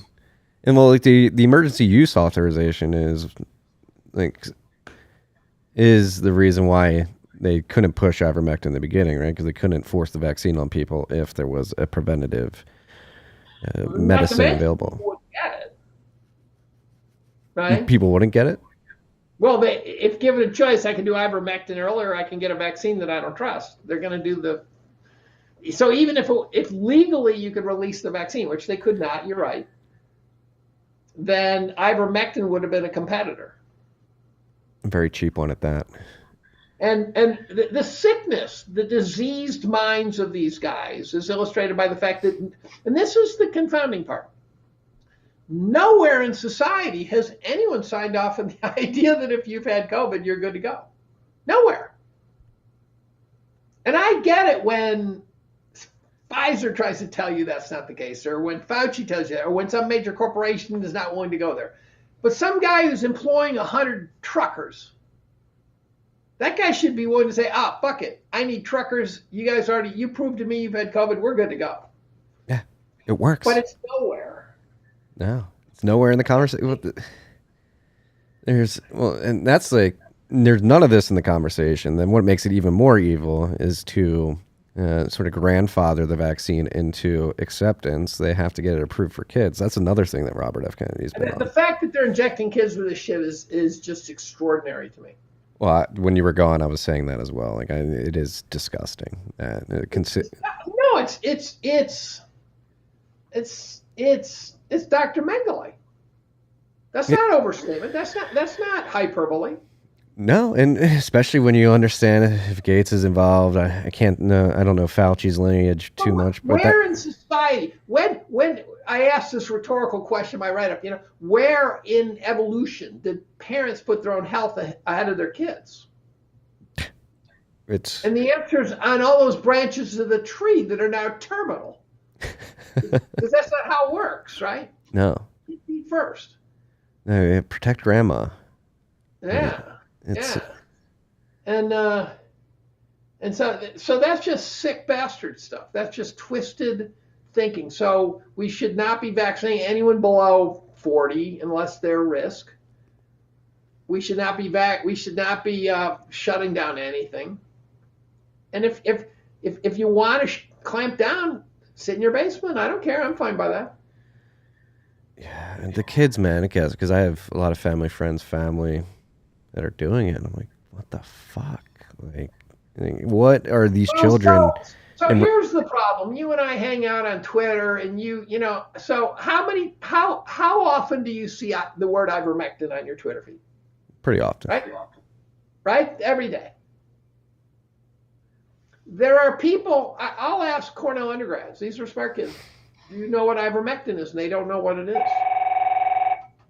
They do not know what it is. That's a call from a Nobel Prize winner that's not going to get answered. How's that for you? Oh, you want to answer it live on air and have him on the podcast? No, I don't think so. This guy's a socialist. Yeah, we don't want him on here. I'll call him back. He's a decent guy. So the whole thing is sick. And then I have one colleague who's watching carefully. And he tries to rein me in occasionally, but says, yeah, this troubles me, so there's hope, right? He said that the lab leak theory didn't look very good back in February 2020. And then when it became clear it was the case, I said, okay, so I asked you repeatedly back then, why do you think you said it wasn't the source? He said, I think I just got duped by the propaganda. I think I just bought into it. I think I just. It's a not stunning admission, but it's a good admission. I mean, we need more people to recognize that they've been duped. Smart. And he's also not a lefty. Now, if you're listening to this, and you come from the left, you're not necessarily a bad person. Although statistically, you're more likely to be a bad person. But the alt left. I mean, so to the extent we have an authoritarian regime coming, to the extent that they can come from either left or right, this one's coming from the left, right? This is not Trumpers who are bringing authoritarianism in. They're defying it. So this one's So to the extent that we end up eating shit and dying on this, those on the left who tolerated it are at some level culpable. I forgive you because you're facing the biggest media blitz in the history of civilization. But if you're getting your news from CNN, what are you going to think? How are you possibly going to think that ivermectin works and that the vaccines don't? By what mechanism would you draw an alternative conclusion? I mean, evidence, right? Like, could you look to India? Could you look to Mexico? They're not getting the evidence. They're not getting the evidence. They made Rogan bend the knee last night too, for providing the evidence to people. I saw that, and I was a little disappointed. I like Dave Chappelle's response where he said, "I'll have a chat with you guys, but you will not summon me, and I will not take a knee." What powerful language that was. Right. He must have stolen that from somebody, but that was brilliant. I thought Rogan kissed too much ass in his mea culpa. Yeah, don't apologize. I think Andrew Torba from Gab.com I think he came on this podcast many years ago. And I think that one piece of advice that's been given out in this podcast, don't ever apologize. Especially to the cancel culture. That's what they feed off of. That's right. I call them social justice douchebags. I won't give them the warrior label. What's funny because the enactment of the policies that they want to thrust on us in a very authoritarian way actually does little to bring social justice to the world. Right. Not even close. Makes poor people worse off. Right. Makes society unstable. Yep. Yep. Fuck, man. When does the little guy win under these disruptive, revolutionary movements? They never do. That's why we the little guy wins when freedom reigns, right? Well, how do we bring freedom back? Especially, like you said, we're under the most insane media propaganda blitz of human history. Well, I went through a dozen theories this year on what's happening, and they're not all sort of equal theories. Some of them are just parts of the puzzle, and some of them are theories and stuff like that. But one, of course, I've already presented, and that's that the internet may have almost guaranteed the appearance of authoritarianism because it's too powerful, and therefore someone would have to get their hands on it. And they have. That's what we're facing right now. We've got all the fact checkers. They're all pathological liars. We've got all the Silicon Valley guys who are, tell me they didn't like the lockdown. Holy shit, they made a fortune on the lockdown. Right? We destroyed the middle class as much as you possibly could destroy a middle class in 1 year. The border story is a fascinating story, actually. We ever talk about technocracy, the idea of technocracy? I've discussed it with others before. I don't think we've ever discussed it. So the idea of the technocracy, that they want to run the world using all this fancy technology, it's an idea from the 30s, and it's resurrected. But one of the core ideas is that it's a globalism and not sovereign states. And I can make an argument against sovereign states to the extent that You go, well, I don't think the dollar should be the reserve currency. I know why we want it, but I don't think it should be. I don't think we should be a superpower running around bombing the shit out of people in the Middle East and whacking heads of state, 6 of them in Africa because they refuse to vaccinate, right? There's just things we shouldn't be doing, right? Did we whack them? And at the same time, though, the World Economic Forum and their "you will be happy" clips are also quite threatening. You're gonna eat the bugs, Dave. Oh yeah, I'm gonna eat the bugs. That's right. Now I'll be happy, right? That'll be the meat. Is that officially meat or not? I guess bugs are meat. They just lean into it as protein. That's, protein. Yeah. Well, I will not be happy if I'm eating bugs. No, neither will I. But like going back to like this technocracy, right? Like, it's been talked about for a while. Well, hey, let me finish that thought. Though. One of the theories of technocracy, you have to tear down the idea of sovereign states. So all of a sudden you go, oh, wait a minute, North Africans flooded into Europe, and not a word out of the pros, not a word out of the top dogs. Merkel just brought them in. They brought them in by the millions. They brought them in. There was no way that made sense. I wrote about it. I said, I don't know what they're doing. I can't understand this. The assimilation of North Africans into Europe has never been an easy process. It's really a clash of cultures. That's not saying good or bad. I have an opinion, of course, but it's not saying good or bad. Just saying these are cultures that are so different. They are oil and water, right? And all of a sudden now we're bringing them across the border and flying them around the country and doing all this and gazillions of them. And then the question is why? And people say, that's build democratic stronghold. I go, that's too far-sighted. These guys aren't voters. And I think it's to erode the idea of borders. One world government. Everybody's together. That's technocracy, is a one world government idea. Be very careful of public-private partnerships, because what it means is that money will be dumped in this pool, and the pool will be overseen by non-elected officials. And communities may be able to apply for money from the pool, say, we want to put in 5G or we want to do whatever, right? We want to put in sidewalks, whatever. But they won't be in charge.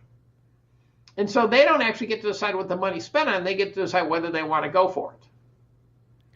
And so, therefore, we've removed the resources from democracy. I mean, it sounds a lot like ESG.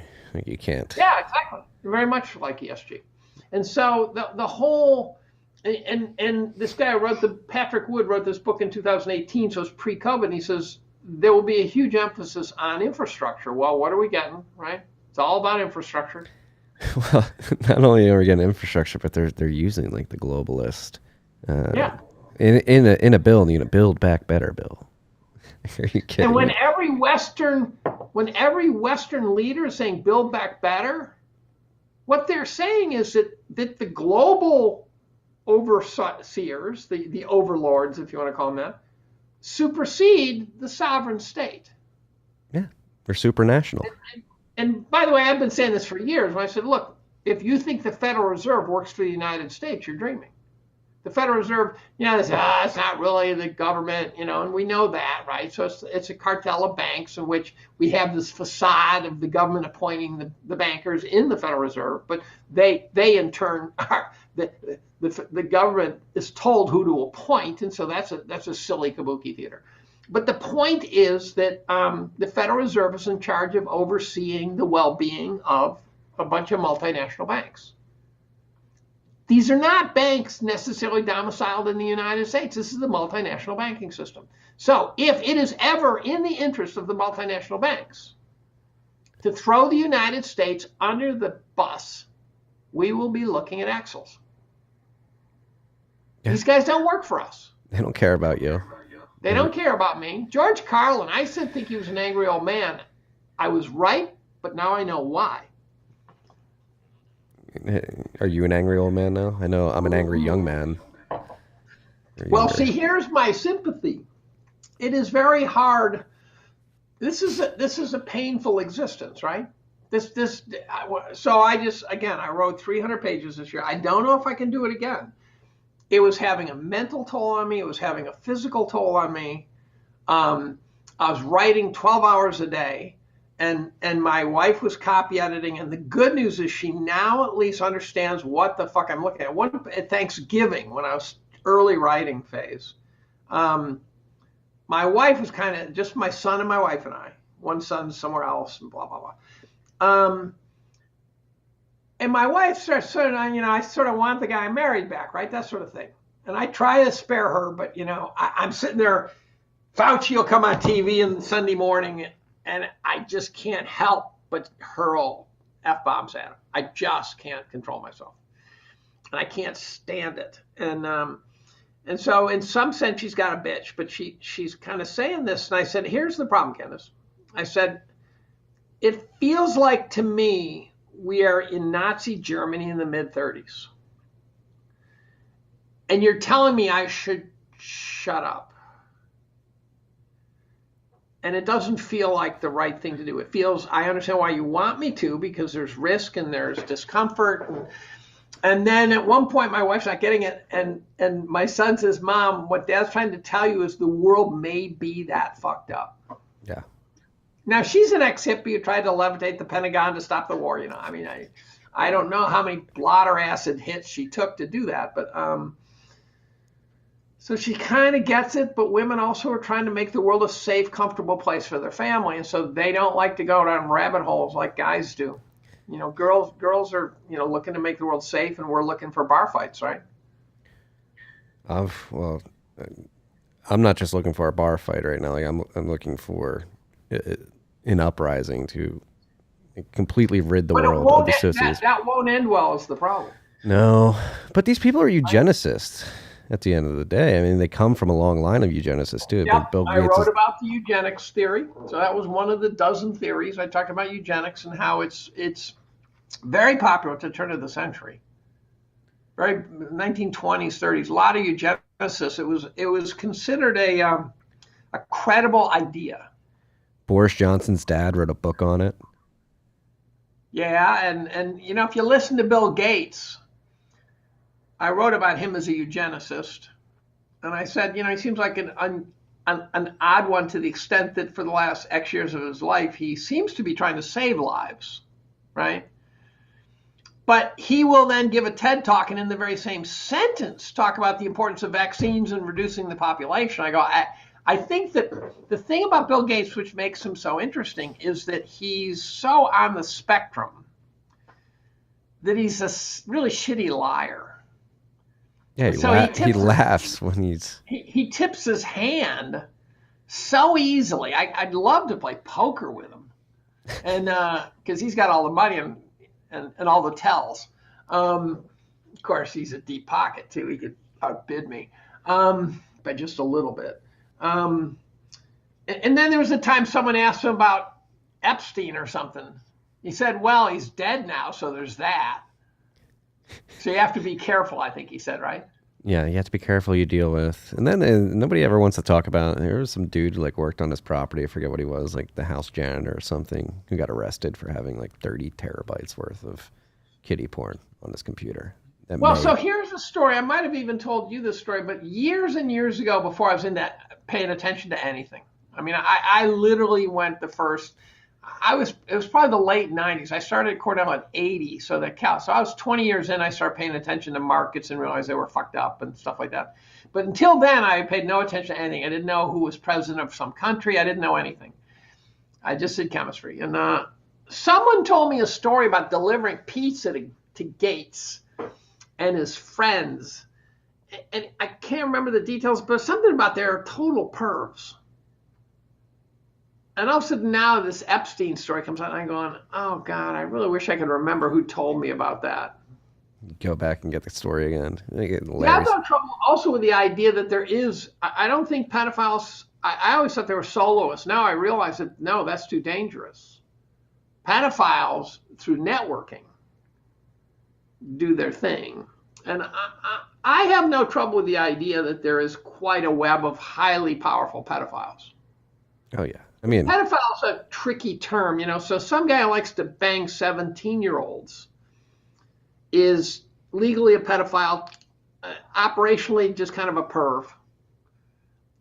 Some guy likes to bang 5-year-olds. That's a different story, right? So there's a gradient there, and it's a pretty steep gradient, I should add. But I watched those pictures of the Epstein chicks, and they didn't look like they were bound and shackled. They might have had Stockholm syndrome, right? So it's very hard to say, but they also could have been just underage groupie types, right? The ones who remember that movie Almost Famous. Yeah, Penny. Right, those chicks right there. Those are the same. That's the same type of personality type. The chicks who want to get in with the band, and that's not to say that the pervs who are doing these young girls shouldn't be strung from their balls. But again, it's on a gradient. So, if it was my daughter, the gradient would have a very different look to it. Right. Yeah. No, but I mean, it's not even like I could see that there are. I mean, demonstrably there. I mean, Dennis Hastert, Speaker of the House. Well, did you ever look up? It's very hard to find now, but if you look up Tony Podesta art, it's all fucked. So if you go to Google and you search it, it's very hard to find. You got to But at one point, DuckDuckGo if you search Tony Podesta art collection, it was the most perverted shit where you're going, I got to close up this window fast. I mean, it was kids chained to walls and kids in cages and shit like that. It was very bad. Oh, I remember it vividly. I fell down that Pizzagate rabbit hole pretty hard. I would not be Well, surprised. I didn't go down it to invest. But just one day someone mentioned it. I looked, I go, holy Jesus, this shit shouldn't even be on the internet. Yeah, let alone in your house. Like, why would you, like, if you have that type of art? There's one that's a picture of a young boy that looks like Anderson Cooper. Yeah, the Anderson Cooper rumor. And I'm going, holy crap. And really? And he's a CIA. And I think the odds of that are low, but zero? No.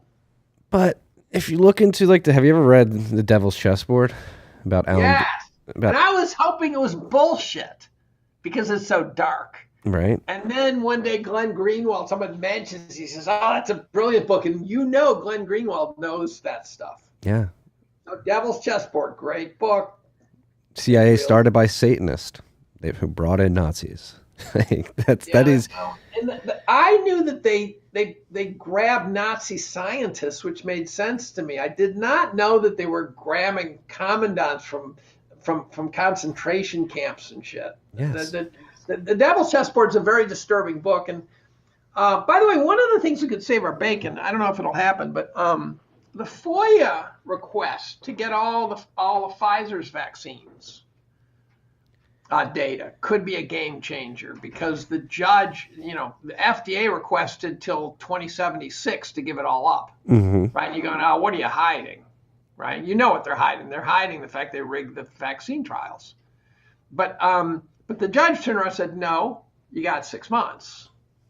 And so if that somehow gets out, we're going to find out what Pfizer did to get the vaccine.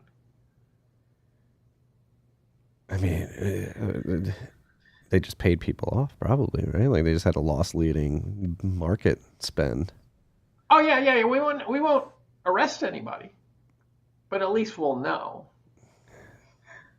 Well, but at some point, then when the world finally stops believing narratives, then maybe society will find a way to flip the chessboard over. Well, this brings me back to the question you raised earlier. Like, when does the little guy win? Or are we just doomed to... When has the little guy ever won, right? I'll tell you, the American Revolution. Do we need another? Do we have it in us? It's not likely to be like the American Revolution. No, I think you defund these people by something, like a peer-to-peer distributed cash system. We saw what they did with Parler, right? So, I'm so annoyed that the Supreme Court hasn't taken any serious cases on free speech. They're so late to the story. And I know they took on one case. It was a pathetic case. I can't even remember the details, but it sure wasn't a landmark case. But then the douchebags say, well, this the faux libertarians say, this is private company. They can do anything they want. I go, but they're crushing free speech.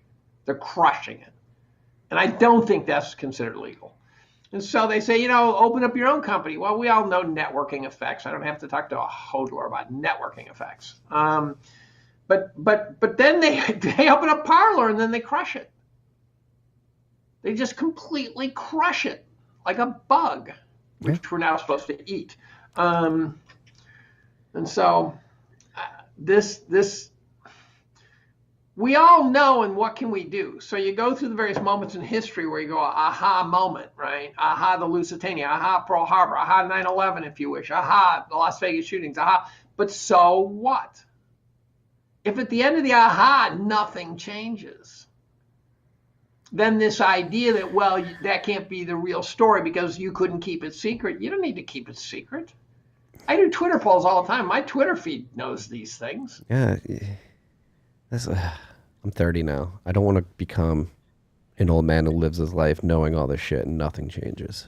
You're going to have trouble. See, I was probably 55 when I started going down rabbit holes. Mm-hmm.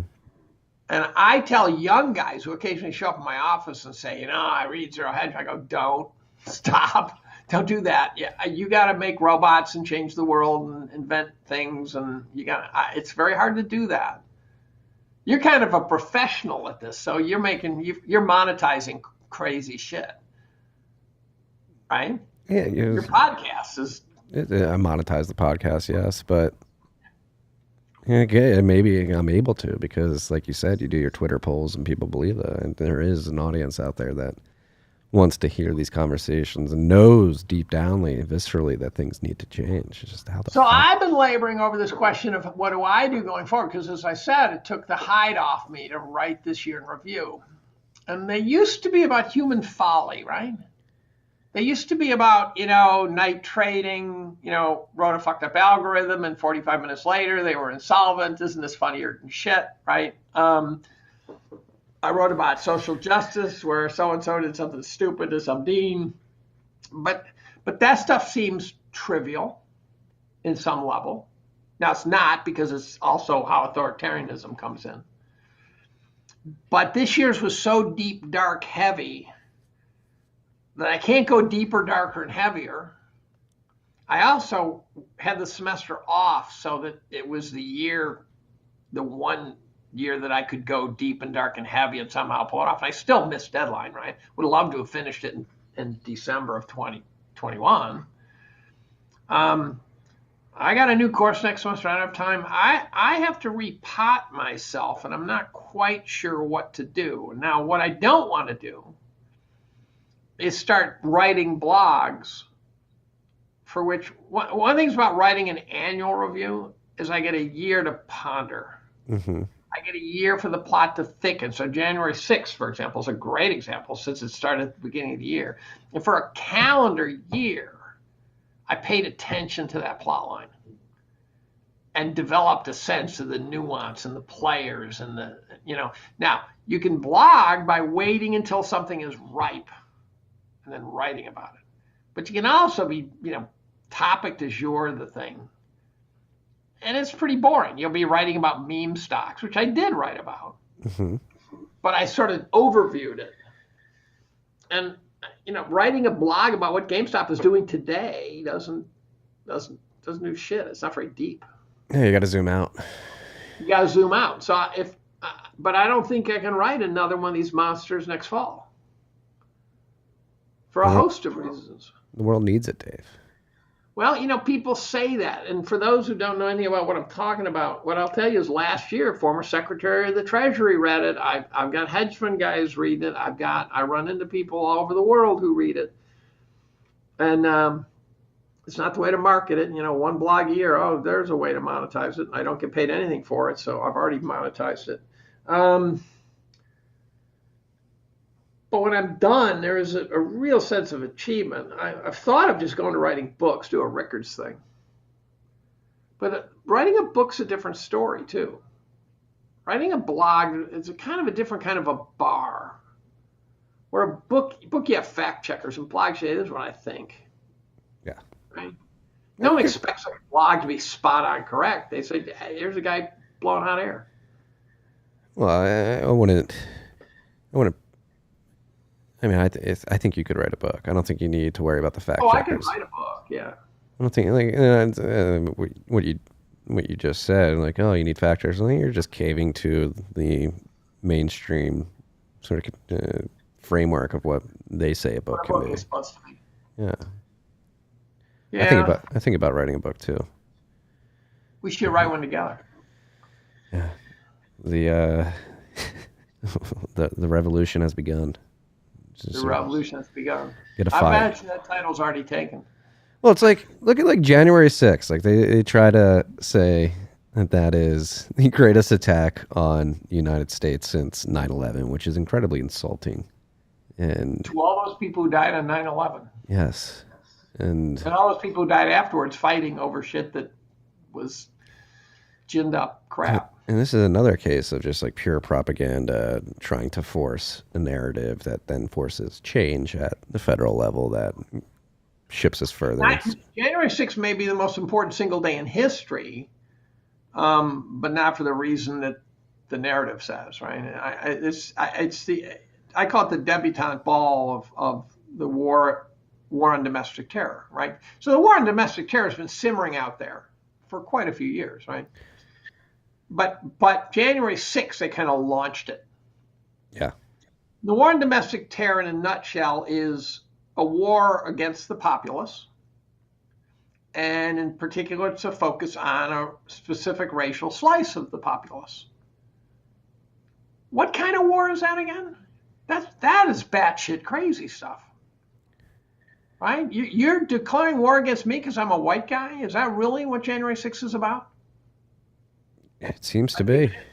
Yeah. That is. Well, they declared it's essentially all Trump guys, right? There's about 80 million of them.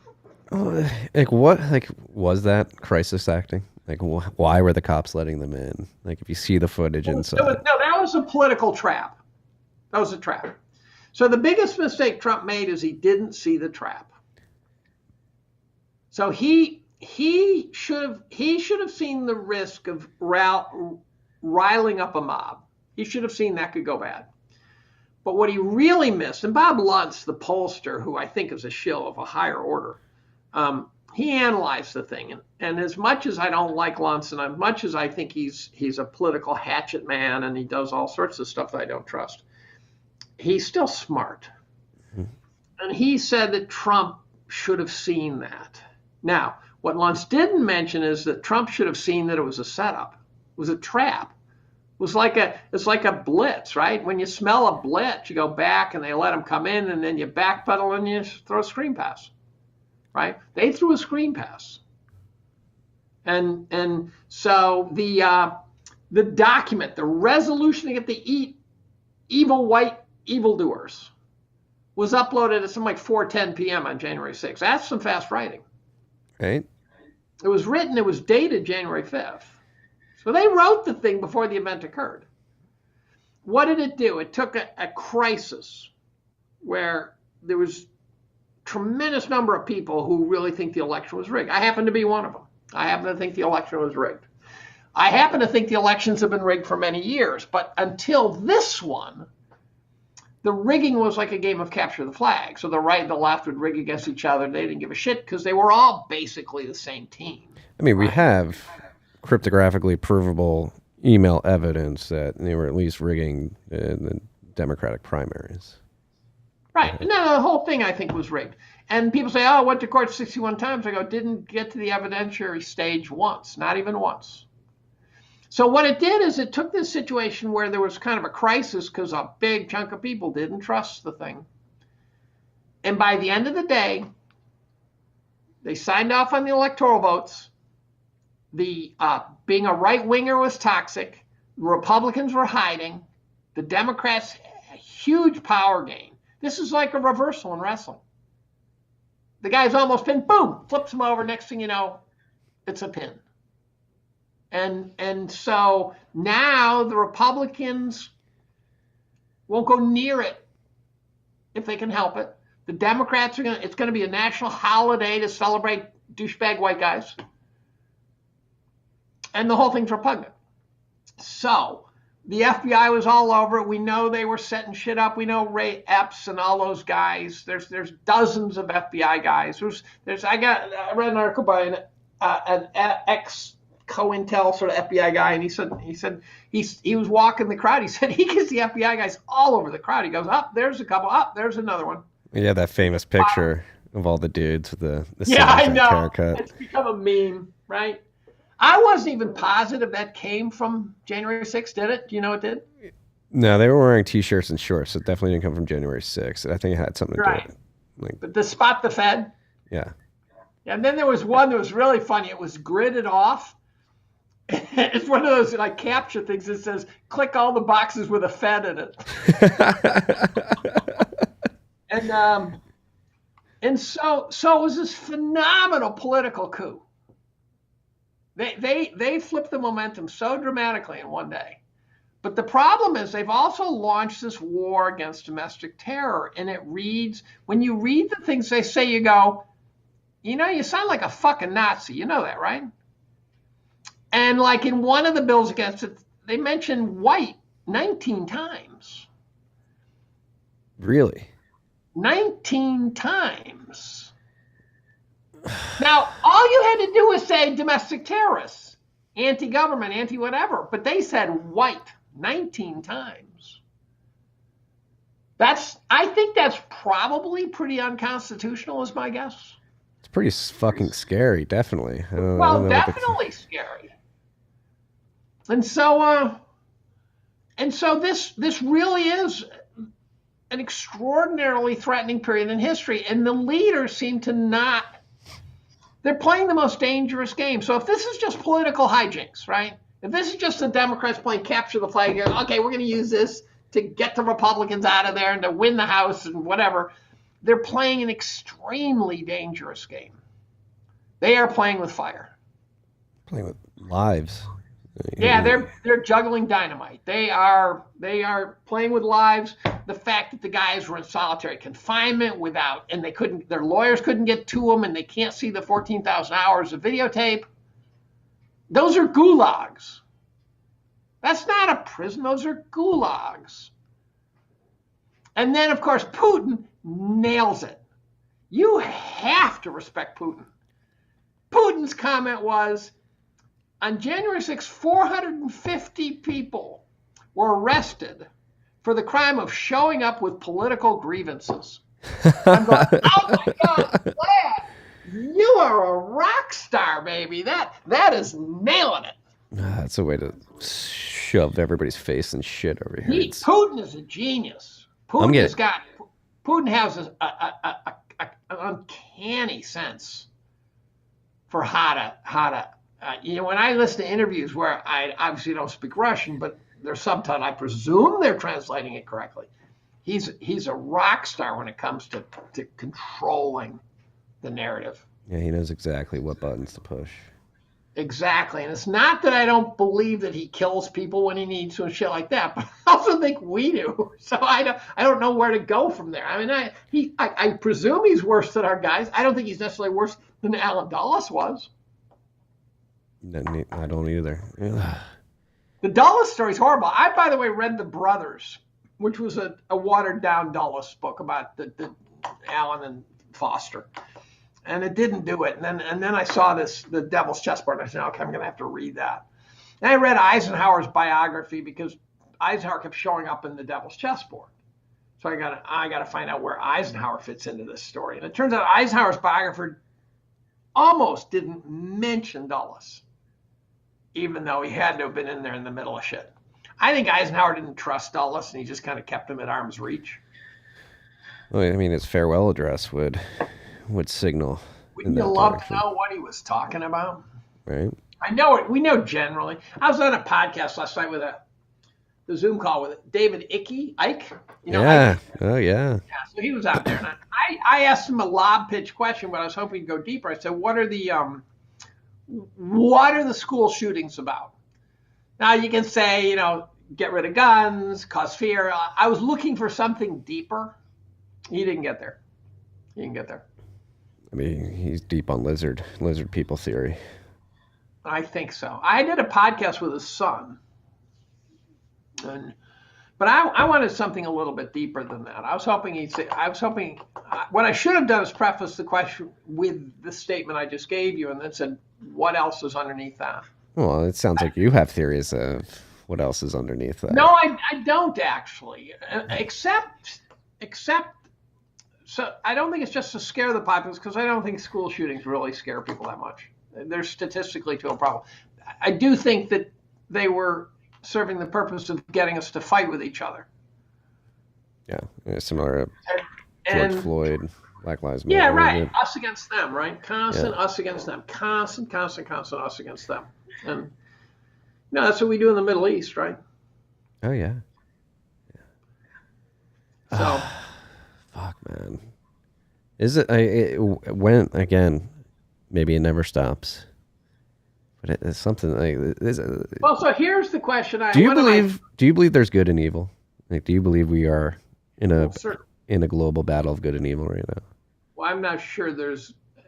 Yeah, there's definitely good and evil, not congenitally, but I put it this way: there's a gradient, and I think that I think we can perceive evil wrong. So I think we can look at some Arab guy or something and think, oh, he's evil. In part, it would be from lack of adequate information. In context and Part, it would be lack of an understanding of the culture, right? That's just how they do it, right? If you look at how they executed guys in the olden days in civilized Western Europe, they used to beat the snot out of people. They didn't just kill them. Steven Pinker's book on something like the Better Angels Among Us or something, I can never remember the title, but he has this section where he describes all the different ways they thought of killing people. I'm going, Adolf Hitler could be standing in front of me and I wouldn't do that to him, right? That's just sick. Mm-hmm. But they spent a lot of time and effort to figure out ways to make people suffer. I finished a book on the Comanches this year. Oh my God, those guys were clever. They knew how to make people suffer. I've since moving to Texas, I've been getting very many history lessons on the Comanches. And well, so this book is something like Under the Summer Moon. Again, I can never remember the titles of the book, but something about a guy named Quana. What's his last name? Can't remember. But it was about the Comanches. It was, and I thought it was beautifully balanced. So it wasn't, anti-white guy, wasn't anti-Comanche. It just was. And the battle started out in the early 19th century where we couldn't touch the Comanches. They ate our lunch every single interaction. And then a few events occurred, including the most important, I would say, was the invention of the six-shooter. The Colt 45, baby. Colt 45. And once the Colt 45 was invented, all of a sudden the Comanches going, holy shit, these guys can shoot these bullets better than we can shoot arrows now. Because the Comanches used to be able to perforate us because we were muzzle loading. Well, it was the combination of the Colt 45 and then the horse, like they ride horse through night, and they'd have like outposts where they'd get off one horse and get on a new one and keep riding. So like the speed at which those guys knew how to ride. Yeah, those guys really knew how to ride. But then the other thing, I think it was probably caused by the gold rush, but there was a cholera epidemic in 1849. I think the Comanches had probably survived a bunch of epidemics and regrown their population by then. But then this new one came through, and I think that clobbered them right when they didn't need it. That was right about the Colt 45 arrival. And so they got sort of the double barrel. And then at the end, it just became pathetic. And then you had all these cross signals where some guy's trying to sign a deal with the Comanches and some other guy doesn't know it and goes and massacres them all. It just gets ugly. So by the end, it goes from the dominant Comanche to dominant white guy. It was guaranteed to happen, right? This was an unstoppable force. The white guys were going west, period. And I get a little torn because on the one hand, I go, if you look at history, groups have been beaten and slaughtered and dominated and conquered since the beginning of history, since we left the savannah, since we started forming groups bigger than tribes. On the other hand, in modern society, when you sign a deal with someone, you're supposed to follow through, and we signed deals and then we broke them. So I have kind of a mixed emotion. There's no integrity in this world anymore. Our sociopathic leaders aren't even integral. Well, right now it feels that way. But one of my theories is it's always been this way and we just couldn't see it. Yeah. Right.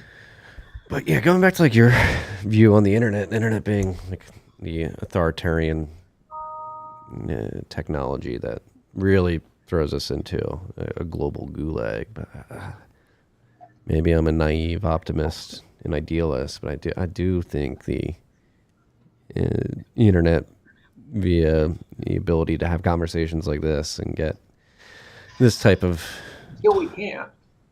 well, we can build. I'm working on building a Substack competitor that would make that uncensorable. Substack's going to get censored at some point in the future. Spotify. Well, what happens if when they figure out you're spewing bad stuff, your car ceases to run? Yeah, they snuck that into a bill. Well, yeah. Did you see that? 2026, right? 2026. No new production after 2026 can be a car that is not like computer connected or self-driving. Right. Meaning some server farm in some faraway place that we've never heard of can turn your car off because some algo said turn it off. And then we're going to have robot cops, and if they're anything like the fact checkers, they're going to get it wrong and shoot people for no fucking reason. Yeah. I mean, the car thing, it's already possible. I mean, it is, right? They did it to Michael Hastings. They can shut off your credit card. They can shut off your bank account. Yeah. This is why we need Bitcoin. And that's where you and I part ways slightly because I'm still not convinced you guys are bulletproof, and I can write a plot line that has you guys the patsies. And you know it's not impossible. Oh, yeah. The Bitcoiners are going to be the reason why the financial system crashes. Well, not only that, but the question is, can you really be autonomous of an authoritarian state? It's hard to picture. In what way? Well, again, it always gets back to this idea of having to go from Bitcoin to Bitcoin and never have.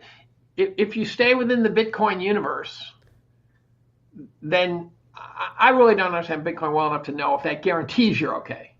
I do know there's a bunch of shysters in the Bitcoin universe too who can steal your Bitcoin fast. But if you stay within the Bitcoin universe, so you never have to translate out into the real world through Tether to the real world, whatever, then maybe. But what percentage of the world will run on Bitcoin if the authoritarians say we're going to put you in a gulag if you do? I was asked this question last week. We'll find out. Again, need. So the key is. The key, and I can hear you know this. The key is that you can't say with great confidence you're untouchable. There are fist pumping hodlers out there. You know, you can't touch us, you motherfucker. And it's like, boom. You know, it is. Anyone who says that probably hasn't been thinking too deeply. I mean, nothing's out of the realm of possibility, and I think. Right. Tell me. Okay, I think we talked about it last time, but I don't think you committed yourself. Tether looks like a problem to me. Yeah. No. Tether, you can, the company that runs Tether is being audited on a quarterly basis by the New York Attorney General, and they're passing their audits. Like, they have money in the bank account. That's not what I read, but okay. I mean, they're audit it. I'm pretty sure by the New York Attorney General. And even Tether could fail. It's Gary Gensler? Yeah, he's in the SEC, correct? Yeah. Yeah. Are you sure they're being audited or they're going to be audited? No, they've been audited. They've provided. I mean, you can go look this up. It's public knowledge. Okay. This is the thing. Okay. All the funds. I know some guys who seem awfully smart and awfully clever and seem to think that it's fractional reserve. At one point it may have been, but I don't think. And one thing, my biggest thing with Tether is people don't realize, Bitfinex, a lot of Tether's treasury was held in Bitcoin when Bitcoin was significantly lower in price. So they haven't factored in the fact that the Bitcoin underlying some of that backing has appreciated significantly and probably hasn't been touched. Well, but that sort of spontaneously converts it to fractional reserve, right? I don't know. Well, let's say you have $1 billion worth of Tether, $1 billion worth of treasuries. And all of a sudden Bitcoin quadruples, right? So let's say it's not fractional reserve, it quadruples. Now you got a bunch of people who think they can get out at 4 times the price, and Tether, and there's only 1/4 of that. Isn't that? Yeah, Tether's a stable coin, so you'd only be able to get out what you put in. Well, but isn't Tether essentially the currency that you use to get out? So when you say I want to sell my Bitcoin, Tether. So God, there's so much misunderstanding. Tether is basically. I'm probably going to take you down. Mount Stupid. It's a way of international traders who, in exchanges, Bitfinex being one. Bitfinex is. I don't recommend people hold Tether. I think it will eventually. The long dick of the U.S. government is going to catch up with Bitfinex. I really love the team and appreciate what they've built and think they're a great example of actually like staying true to cypherpunk ideals and operating outside of the system. However, like I don't think they're gonna be long lasting. However, with that being said, I don't think like Tether is driving the price of Bitcoin, and they're like spinning things up and like manipulating the price. Well, I don't think they're that. I at one point wasn't Tether giving up free tethers to join in and stuff like that. Weren't they giving promotional tethers out to get you started? So the way I don't know, maybe I don't know. There's a lot of that stuff going on. If you're giving out free tethers, that means therefore that there's a problem with Tether. I've never heard that before, so I can't. But it has I've heard it. I just don't know if it's true. Yeah, I don't know if it's true either. I can't verify. The other thing that the hodlers, I think, I mean the guys who are hodlers who come from Wall Street certainly know this, but Bitcoin has not yet been through a real credit crunch. Yeah, may find that out in the next soon. 12 months. Yeah. Yeah, right. So, and again, I'm not wishing against you because if we have a credit crunch and Bitcoin gets clobbered, gold can get clobbered too. Yeah. And so, at some level, the next credit crunch could reprice so many things in unimaginable ways. I don't think people are prepared for that. But again, but you also think it's very high probability that at some point there's a come to Jesus moment. Yeah, well, yeah, it's an education thing. It's like I do like number go up. I like the value of my Bitcoin going up. But really, and that's why I got into it in the first place. I thought I was going to get rich quick. Right. However, it's about the freedom. Like this whole conversation we're talking about. We're trying to get away from this authoritarian global regime that wants to. I agree with that. I understand that. And as is gold and as is silver, right? I mean, they all are about that.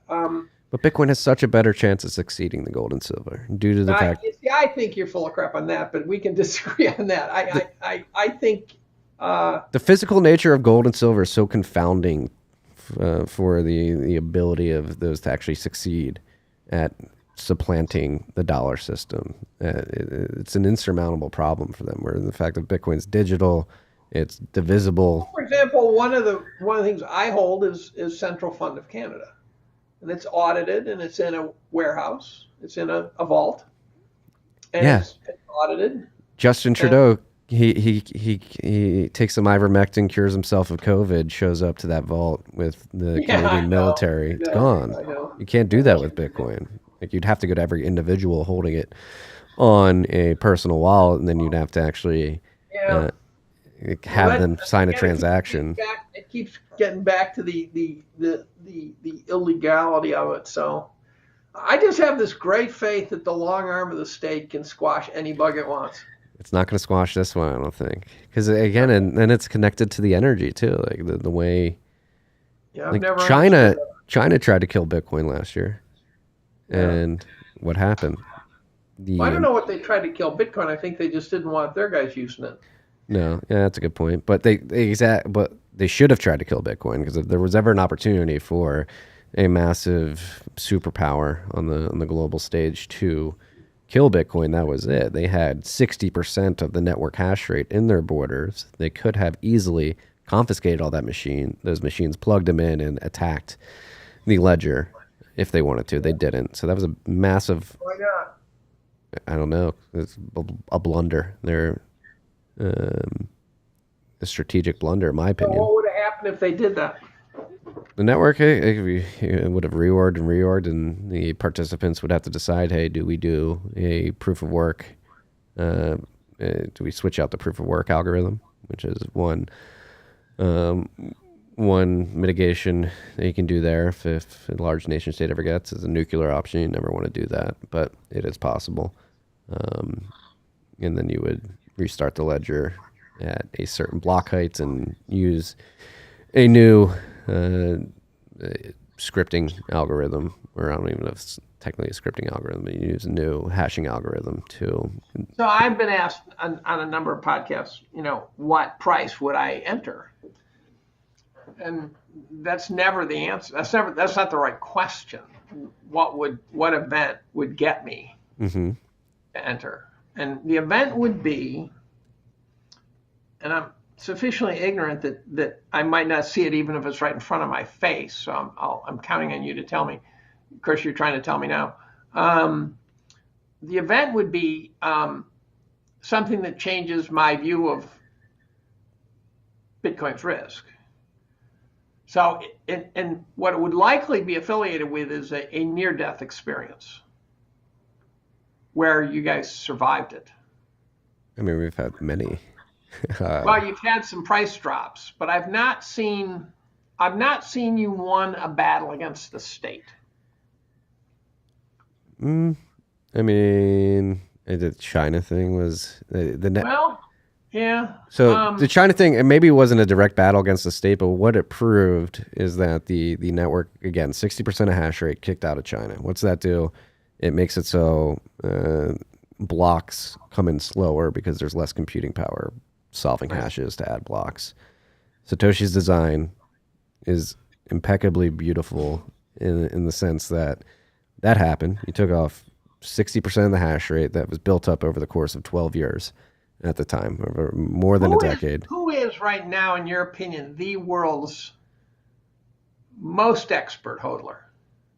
Who is the guy? If you said this is the guy who's the closest thing to fucking Yoda.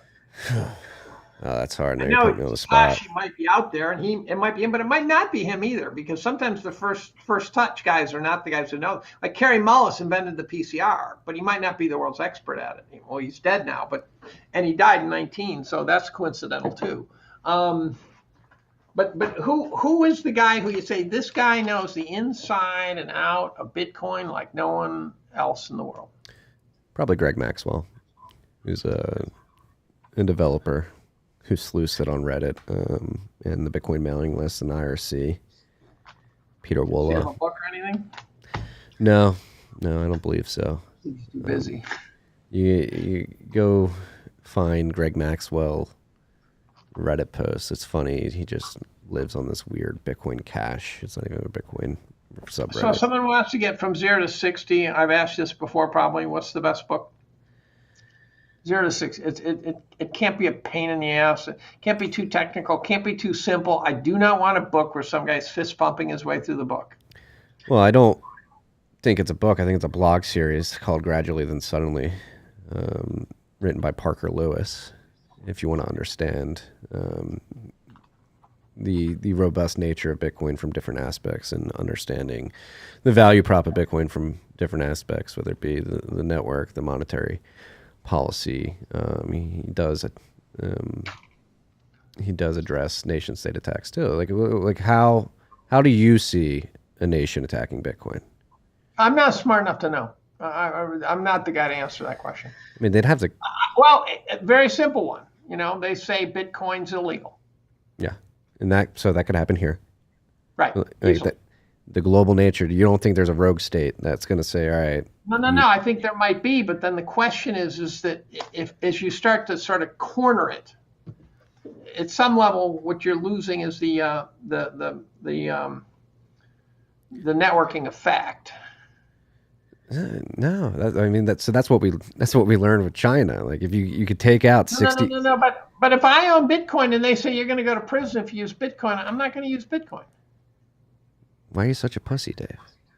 because I don't want to get put in jail. I don't want to be put in a gulag, right? Well, again, like what I've been saying throughout this podcast, is there a point in history where we have to stand up and say, no, I'm going to fight for this. Like, this is a Well, so human I right. got my vaccine because I didn't want to lose my job. It was Bayesian statistics. I waited and waited and waited and said, okay, people are not dying in the street. There are problems. The numbers look low to me. And this is what my job's worth, and this is what the morality of getting jabbed is worth. And I said, I'm going to vaccinate. Yeah. Well, I mean, the ability to basically use Bitcoin outside the purview of the government. They can make Bitcoin illegal. However, you could still use it pretty easily in ways that... Well, could I buy a car with the Bitcoin? Could. You'd have to use probably peer-to-peer encrypted chat app to find somebody who wanted to sell you a car. Well, but that's right. But you're already kind of narrowly focused there. This already means that it's some guy where you say, hey, here's this, give me an ounce of pot, right? You're already kind of And how many people bought pot while it was illegal? No, I get it, but it's a different world. You don't buy a house with it. You don't buy a car with it. You don't, right? Well, you could, unless it wins, right? If it wins the battle, then you do. But as long as that battle's raging, you don't. Well, do you have to fight that battle to get to where you do? Well, yeah. Do you throw? I'm 66 years old. You sure an old man this is for revolutionaries, right? Most revolutions in history are teenagers and young men. Well, we could use sage. We could use sage, people with sage wisdom like yourself, to embolden us young men. Yeah, that's why I don't pick on you guys. That's why I'm a no coiner who doesn't criticize you. I mean, this is again. I think this is a very fascinating conversation that we've had out of the many, particularly after the year in review you just wrote and how much that ate at your soul or took you to a dark place. It ate at my soul. Yeah. Well, the fact I'm bringing it up, right? I mean, I didn't have to bring up Bitcoin. No, but you think that it seems that you think that authoritarianism is inevitable. Or certainly we're at a very high risk. Yeah, I would agree.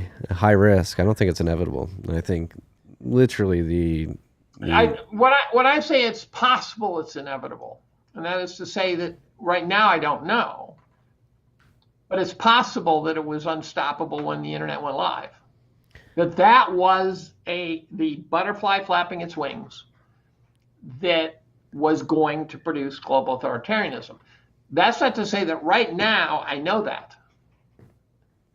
I agree, and it does look that way, and I do think. Sketchy.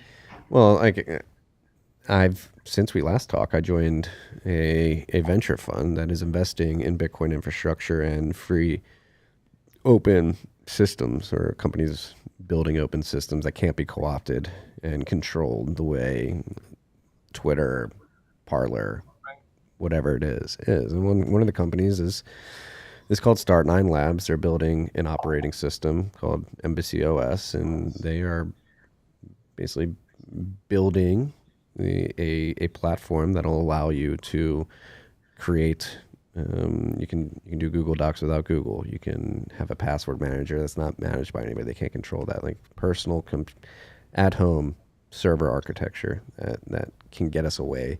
So I might have told you these stories, because we've talked a lot. But one night I was having trouble with my email, and Steve Sinofsky, who's former president of Microsoft Windows, chimed in and was helping me on Twitter with my Eudora email or Microsoft Outlook, and I'm thinking this is pretty good use of Twitter, right? This is reaching out. This is reaching the highest echelon, and then I was looking for a spam blocker, and Brendan Ike was helping me with a spam blocker. Well, he wrote Firefox, so when he tells me a spam blocker to use, I can trust it. He wrote Brave, and so he said, you should go to Brave, and so I've gone to Brave. But when I search on Brave, it goes right to Google. Yeah. And I said, Brendan, Brave is going straight to Google. He says, well, I don't like to promote this, but here's what you have to do to make the default setting Brave, not Google. So and then after we had our little chat, he went out on Twitter and told everyone this, said, you got to go and change your settings. Yeah, Google has a big network effect with the search. Use DuckDuckGo. I'm not sure DuckDuckGo does it anymore. I'm not convinced that they've peeled the tentacles off. Because I've gone to DuckDuckGo and gotten results. I go, these are suspiciously like Google. Bing, for example, uses Google.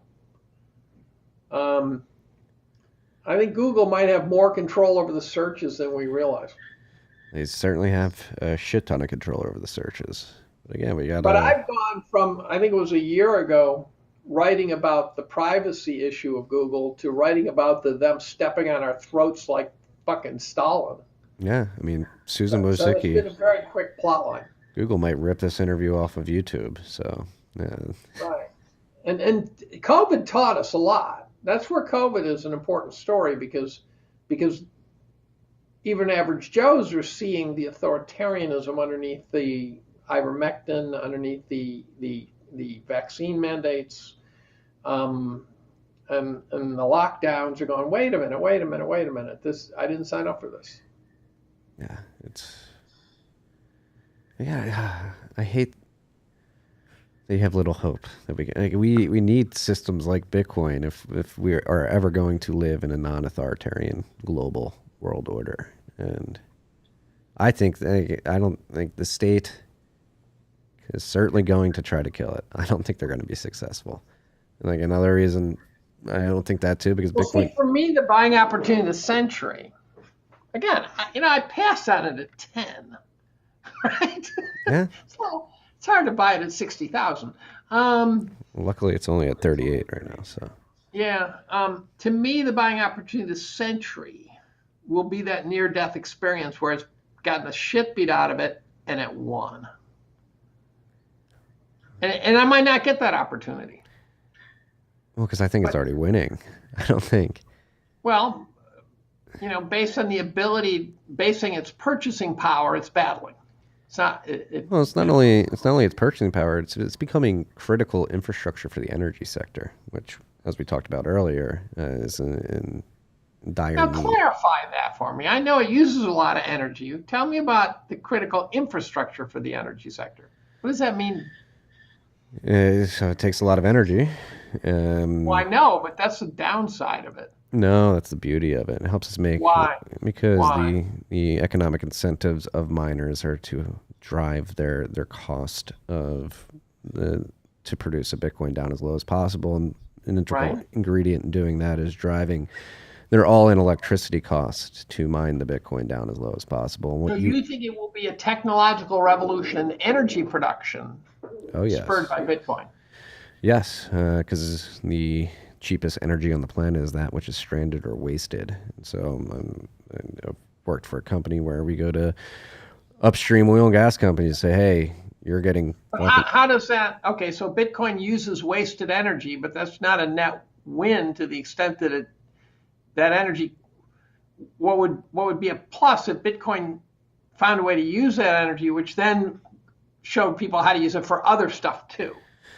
And I'm getting to that. So the upstream, you create efficiencies at the wasted and stranded energy. That's just one aspect. And then again, the economic incentive is there to basically, we had a big problem with the Texas grid last year. They didn't have enough electricity during the 100-year storm. That the peak demand that came in February was larger than the electricity that was available to the market. So here's what I think is going to happen. I forgot to mention this. I was heading for it and then I got diverted. I think our next crisis post COVID is going to be an energy crisis. Oh yeah, they're choreographing it. They're preparing for it. That's exactly right. It's not just it's choreographed. They're shutting down pipelines for a reason. They're blowing up refineries for a reason. They're hacking things for a reason, and there's way too many in 2021, for example, way too many. They shut down the Mississippi River and the Suez Canal, and there's just way too many oddities going on here, right? So then the question is why? What's that about? I mean, I have an answer. they're manufacturing energy crisis to get more control over people. It's pretty obvious. But it also could be the meme level bumper sticker answer that that they know we got to get to nukes. And they know that they could cajole us and try to get everyone to sign off on it, and not in my backyard crowd to shut the fuck up once and for all, or they can make them beg. See, I don't think it's that. They hate nuclear. Well, they've been decommissioning nuclear. We were reluctant to go into World War II until Pearl Harbor, and then it's like, boom, we're in. Boom, we're done. I think this isn't like the controlled demolition. They want people energy poor, hungry, and unable to buy things because their money's broken. They've already achieved that. What's their next goal? Force us to bring China to the rest of the world. Bring that social credit score to the rest of the world. Jesus, Marty, you have darkened up. I moved to Texas for a reason. I think. Where were you again before that? I was in New York. Yeah, land of taxes. Yeah. You went from Texas to Texas. Yep. Yeah. I'm thinking. Well, I'm thinking of Guatemala or something. El Salvador's the big Bitcoin country right now. Yeah, that's just because the guy said I use Bitcoin. You guys all soiled your underwear. He bought a bunch too for the country, which I know. Is pretty cool. But you can hear the hodlers all hit orgasm simultaneously. Yeah, but again, I'm more bullish on the energy sector. So going back to like the unstable grids, like I think we're winning the battle on ESG. ESG is being completely dismantled in front of our eyes because people are looking. Well, I'm an old school peak oil guy too. So I read every book on peak oil. I knew all about Hubbard's peak and all that shit and Matt Simmons. I read them all. And then they were able to push back the energy shortage by fracking their asses off and stuff like that, which really didn't push back the shortage, but it made us appear to be energy independent. Mm-hmm. Right? What I can tell you is I don't think as a country you can thrive if you're energy dependent. So I think one of Japan's problems is they're energy dependent. It's like a bleeding wound. And so if you're not energy independent, then you're just bleeding revenues out the door to whatever country has got the energy. Yeah, and it's disgusting. I mean, it's what we're seeing right now in Europe with begging Russia. Right. But I don't profess to understand what's going on in Ukraine, right? I don't. It just. All I know is that I don't want to end up in a fight with Russia. It's not my fight. We need people to stand up and call this shit out. Like the fight is a lot of right, but I'm calling out us for trying to pick a fight with Putin. I'm not trying to pick a fight with Putin, but yeah, I mean it doesn't make any sense. It's like distract.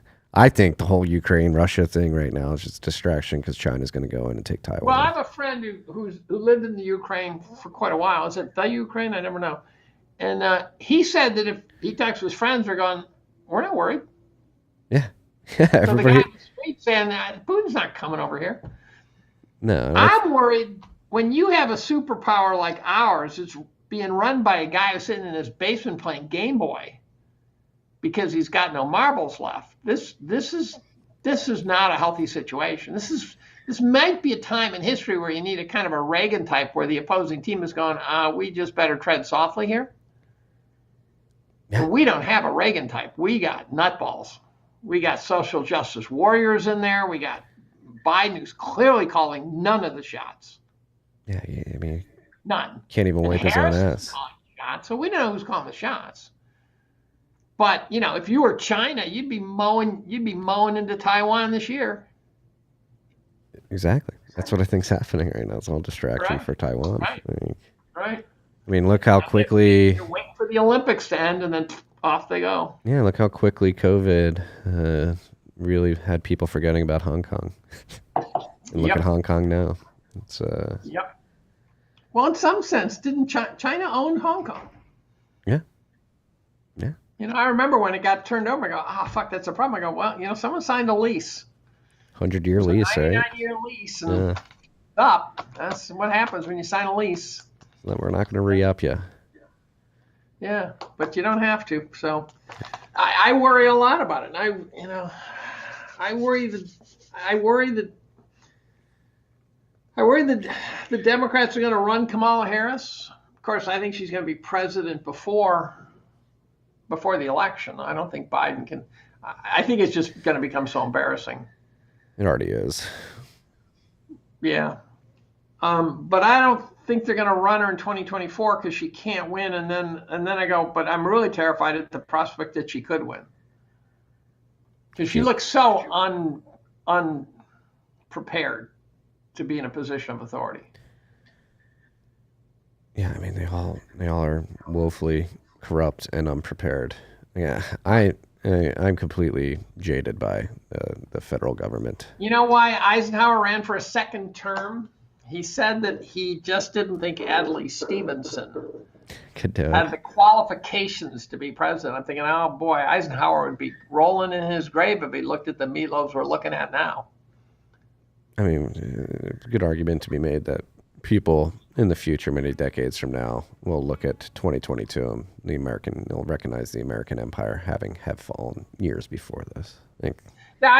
Well, debt does it too, right? That is the skid. So, Rome didn't fall in a day, although 476 is they sort of get credit. But, it starts falling. And then 477, it's not like Rome looked that different. Not like people didn't wear togas and bank chicks. No, what happened? You had the Dark Ages after that, and it took a while to pick up those pieces. But But it took a while for those pieces to fall, too. Yeah. Right. So I was a journal editor and I had to hire a secretary, and I hired a woman with a PhD in medieval history.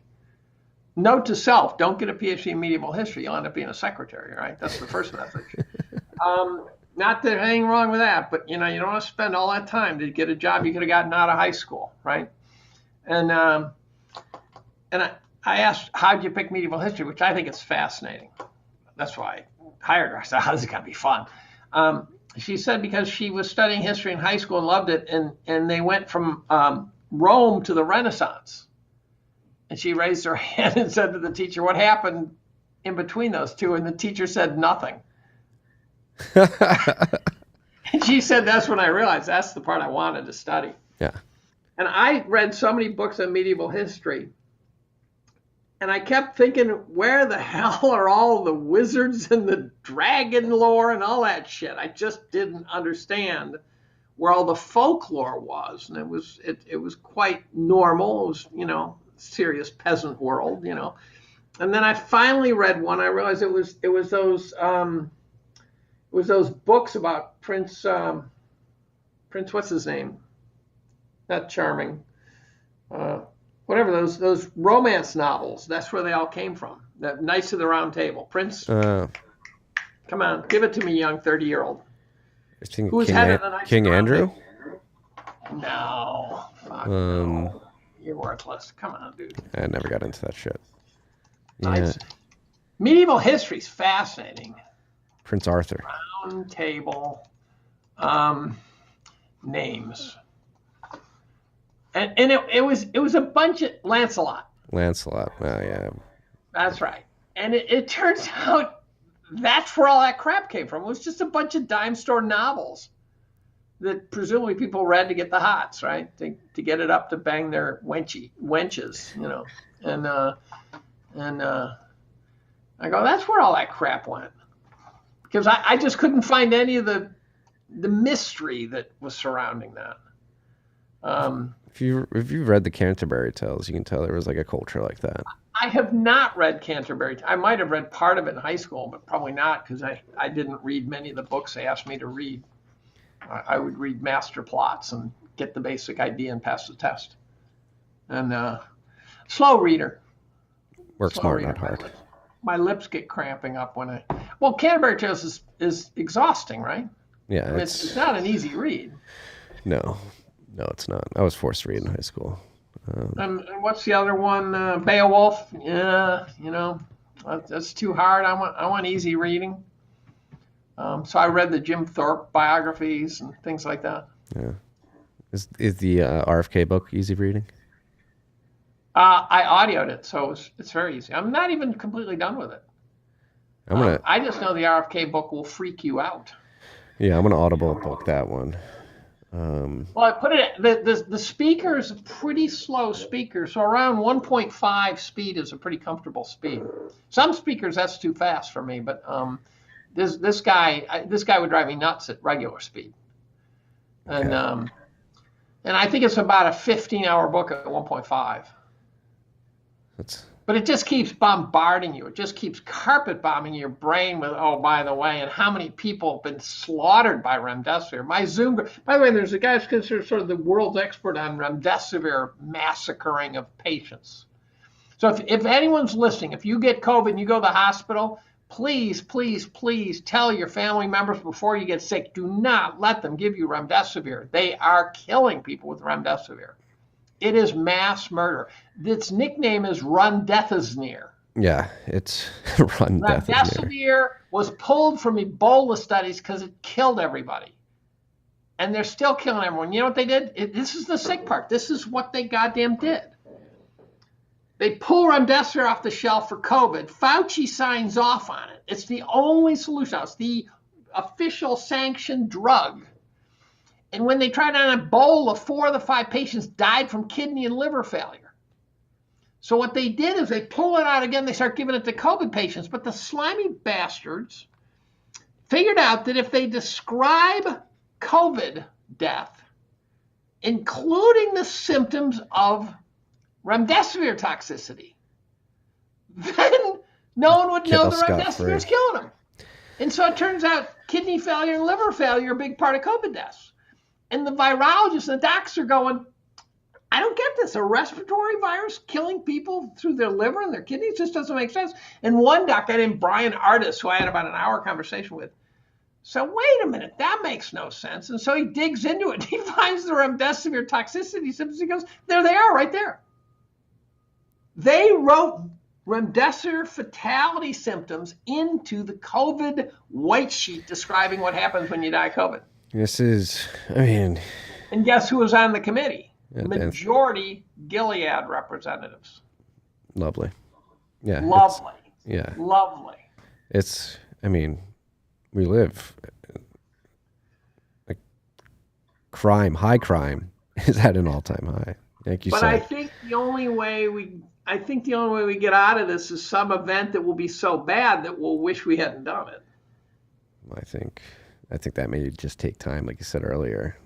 They didn't find out till 5 years after that one vaccine or medicine was released that was making people sterile. We'll see how that's actually the lurking giant for me, is sterilization of young women. Yeah. By the way, you guys listen to this, you heard about myocarditis, right? That people hear about and the news says, it's temporary and it's mild, right? And then you talk to docs, they go, there is no such thing as temporary. Myocarditis is heart damage.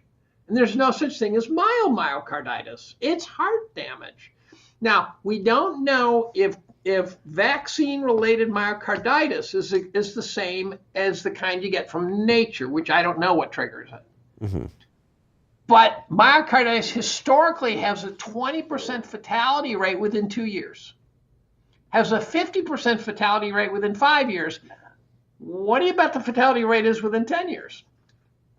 Got to say 100% based on that. That's third grade math right there.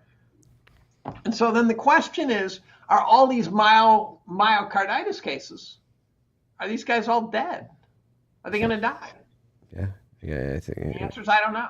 I don't know either, but if, again, you said, what would it take to shake people out of this? And it may take years, and slowly but surely, all those vaccine-injured people with myocarditis beginning to drop. And if you see that they're able to shut down the release of Pfizer's vaccine data, then you'll know the rig is totally in. Because the judge ruled, no, you got 6 months to get it out there. 55,000 by the end of January, another 12,000 by the end of January, another 55,000 pages per month, month after month. We are going to learn. For example, here's what people don't know. A lot of people don't know this. They don't monitor total death. They're supposed to, but they didn't. They monitored death because of COVID. It turns out the control group and the COVID group were about the same.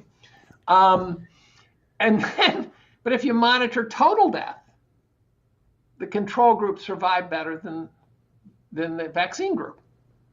And what did the vaccine group die of? All the extra deaths that they did not attribute to the vaccine? Heart attacks. So if you monitor total death, what you have to do, because you say, look, we don't understand this fucking thing. But let's just assume anyone who dies after getting vaccinated, we should worry about. They could be hit by a fucking car. Well, that'll happen in the control group too, so don't worry about it. That will come out in the wash. Mm-hmm. And it turns out the fatality rate out of the vaccinated group was something like 50% higher than the unvaccinated group. Right? That's criminal. It's very fucked up. Again, now I'm getting angry. This is the shit that's going to come out. And we're like, how angry are the children coming up to let me give you a synopsis of what Fauci did. Fauci, when he took over, we kind of brushed against it, didn't get there. Fauci takes over NIAID. And I remember when this started happening, I thought, oh, that's kind of cool. What Fauci did is he started saying, look, if you are an academic researcher and you invent some new technique or technology or drug or whatever, you get to share the proceeds, as should your university. So what would happen is he starts connecting up principal investigators, guys like me, but I don't develop drugs. I just teach pharma how to make them better. He connects them up with pharma. So some med chemist develops a drug, hands it over to Pfizer. They do a quick look at it. Pfizer then outsources it, the clinical trials, to some third party, which, by the way, also removes more liability away from Pfizer because the third party is now liable. The third party then, which is some fly-by-night operation, does the clinical trials working with doctors. And who gets money from that? The doctor, right? His research program gets the money. The medical school, this guy's doing the clinical trials and gets the money. And then Fauci comes up with this brilliant idea. Well, it costs so much to run a clinical trial, to do all this paperwork and do all this SEC crap and whatever, FDA crap. We should make pharma pay for this. And the average clown says, hell yeah, why should we be subsidizing pharma? So now pharma says, oh, we're up with that. We'll pay for all of the costs. It's billions, but they make so much more than that. So what they did is they just bought the system. So now pharma controls the system because half of NIAID's budget comes from pharma. So now when the clinical trials come in, you're an outsourcing company. You do clinical trials. Pharma comes to you, you do a clinical trial. You come back with bad numbers. They going to hire you again? Oh, no. Right. So you make sure you come back with good numbers. Say, every time we go to, douchebag pharma who does clinical trials, every time they give us good fucking numbers. Yeah, it's like the We're ratings go back agencies. to them again, right? It's the ratings Sounds agencies. a little familiar, right? This sounds like Wall Street auditors, doesn't it? Mm-hmm. Yeah, we like those auditors. It's so now what happens is now NIH just become this pharmaceutical machine controlled by pharma. I consulted for Pfizer for 20 years. I collaborated with pharma, with Pfizer and with Merck on some major drugs. This is a world I didn't know about at all. Technically fascist, the combining of the government and the corporate world. Definitely. Yeah. By the way, Fauci makes money too, personally. Yeah, he's got his name on the patents, doesn't he? Right, but I didn't believe that. I said, oh, there's no fucking way. That's bullshit. And then, no, he does, as do various staff members at NIAID. Yeah. So the corruption is so deep. And if it's not deep, it's time, if I'm wrong about this, it's time for someone to step forward and sit and tell us how they do it. Because they're quiet. And they're gaslighting everybody. They're gaslighting everyone, and they're making sure that anyone who tells this story gets squashed like a bug.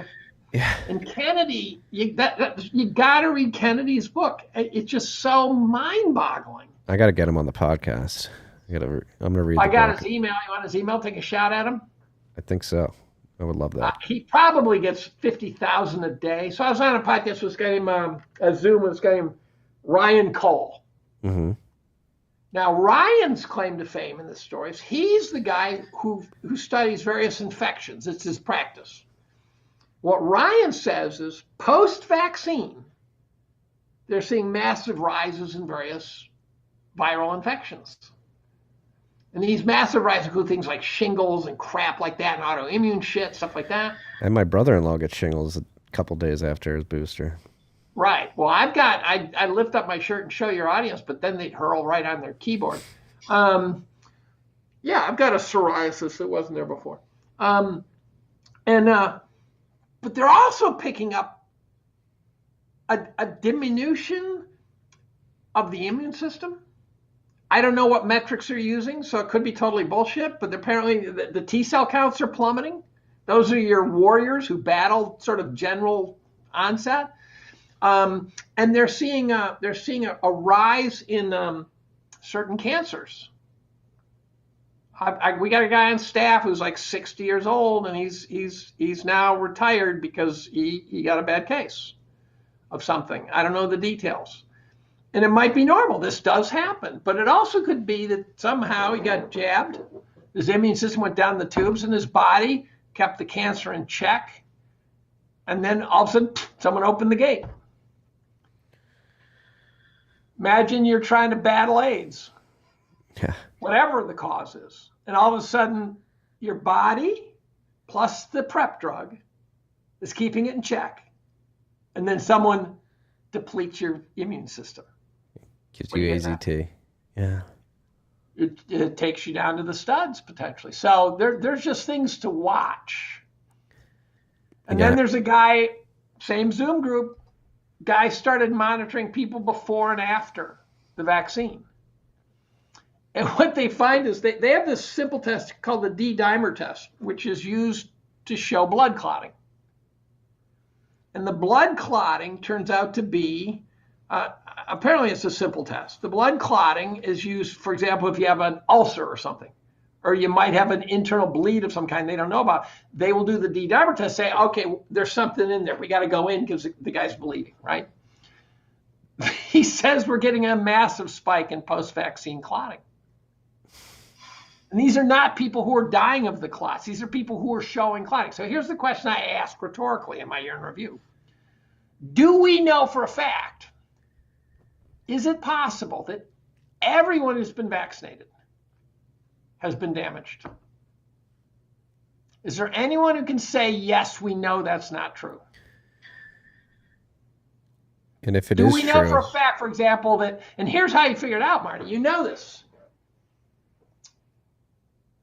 The coaches who coach sports that measure times to the 100th of a second, if their teams are all vaccinated, all of a sudden they go, my swimmers ate too many jelly donuts during lockdown. They just are not swimming very well. That could be that the vaccine just pinged them a little. Just enough.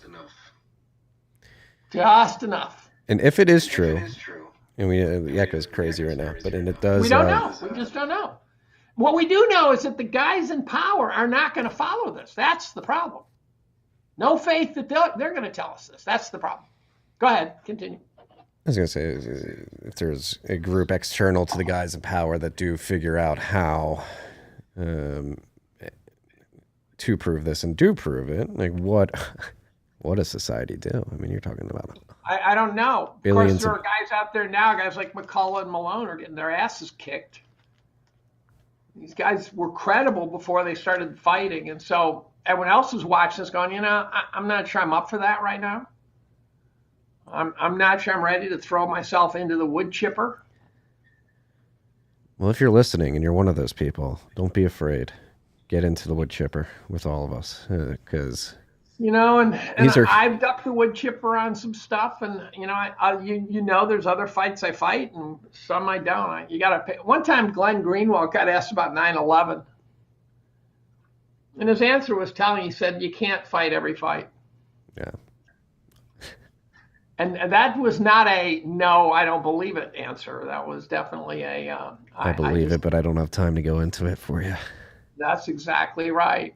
And those who somehow think the 9/11 wackos are somehow just loons have not done their homework. It's a spooky story.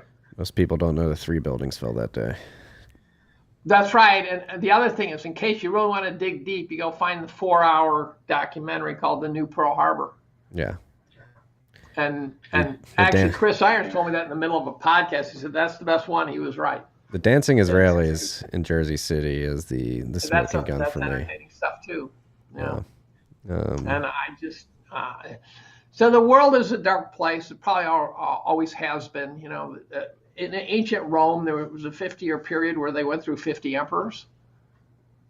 Hard to argue that's not a pretty dark period. Yeah. I've got to hop on a call in 5 minutes.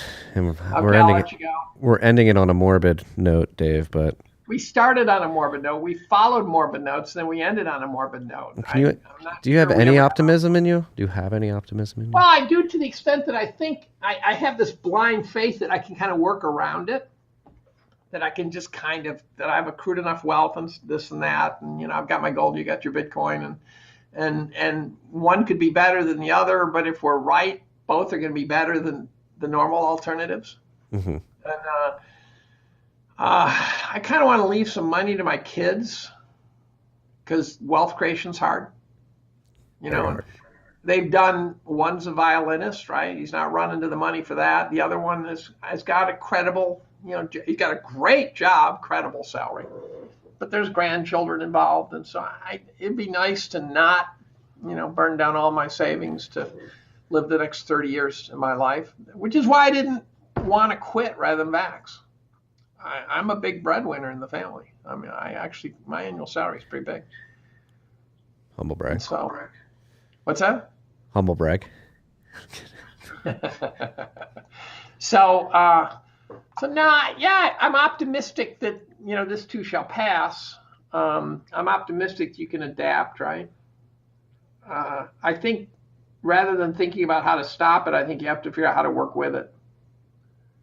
I think the New World Order, to the extent that it's here, how do you optimize it? At a personal level, how do you optimize it? Yeah. Fuck, man. All right. Learn to live with it. You can worry about your kids. You can worry about your kids too much. You say, hey, we had shit to deal with. They're going to have shit to deal with. Their kids are going to have shit to deal with. This is the long march of humanity out of the jungle into the savannah, into the high rises, up to the condos. Into the concrete jungle. Right. It's always a battle out there. They're sociopaths. They exist. They hate you. Beware of them. They don't care. That's actually what the sociopaths are. They don't care. That's actually a better point. Yeah. Some guy tried to tell me sociopaths and psychopaths were different. There's a debate about that. They lack conscience. And for that reason, they're pretty successful, because if you can play by any set of rules you want against a person who is restrained by rules, then you tend to beat them. Yeah. It's like in lacrosse, a good cheesy face-off, guys. Yeah. It's, the guys who are willing to cheat, which everyone does. So, especially if you're a Fogo. Hey, I ran into a lacrosse photo of myself, freshman year lacrosse photo. I wasn't looking for it. I was looking for a friend of mine who I thought might, and I looked up his name, and boom, there was my freshman year. The funny part is that so it's freshman year, and I'm in the back row, little guy, and in the front row is Tom Rafferty. Oh. It was JV. Here's Tom Rafferty playing JV lacrosse. And, you should send me that picture. I want to see it. It's on Twitter. I put it up on Twitter. All right, I gotta go. Search my name and Twitter, Rafferty, in case I forget.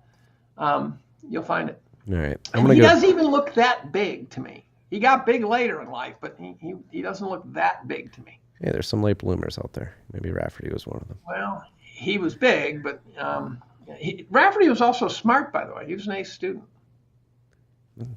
lacrosse players typically are smart. Now his brains are fried, I think. No, he's in a wheelchair. I mean, he's a mess. Too many concussions. Too many concussions, too much steroids, who knows what. Some combination of all of the above, I don't know. But he is a neurological disaster zone. That sucks. Wouldn't want my kid to play football. No. That is It's too much sacrifice. Good character building until you're brainless. Yeah, maybe they could play like up until high school, but then it's like, all right, you're getting too. Something like that. Lacrosse is probably better, although don't want to be a goalie. We've talked about that. You got to be a twisted person. Were you a goalie? No. I'm not. Okay. I don't have that wire unplugged in my mind. Yeah. Yeah, that is a twisted person. The goalies are a different. They're missing something. I played crease lacrosse, got pigged enough in the crease to know not to be a goalie. Yeah. And my wife's cousin is a goalie at Penn. He's Yeah, nothing like a 105-mile-per-hour shot to hit you in the shin to sober you up. Yeah. All right. I've got to go. I always enjoy this. I thank you for your review. When do you post it? When does it go up? It's up right now. It's going to go up right away. Okay. I'll check out your feed. Adios, dude. Let's do it again soon. Okay. All right. Bye.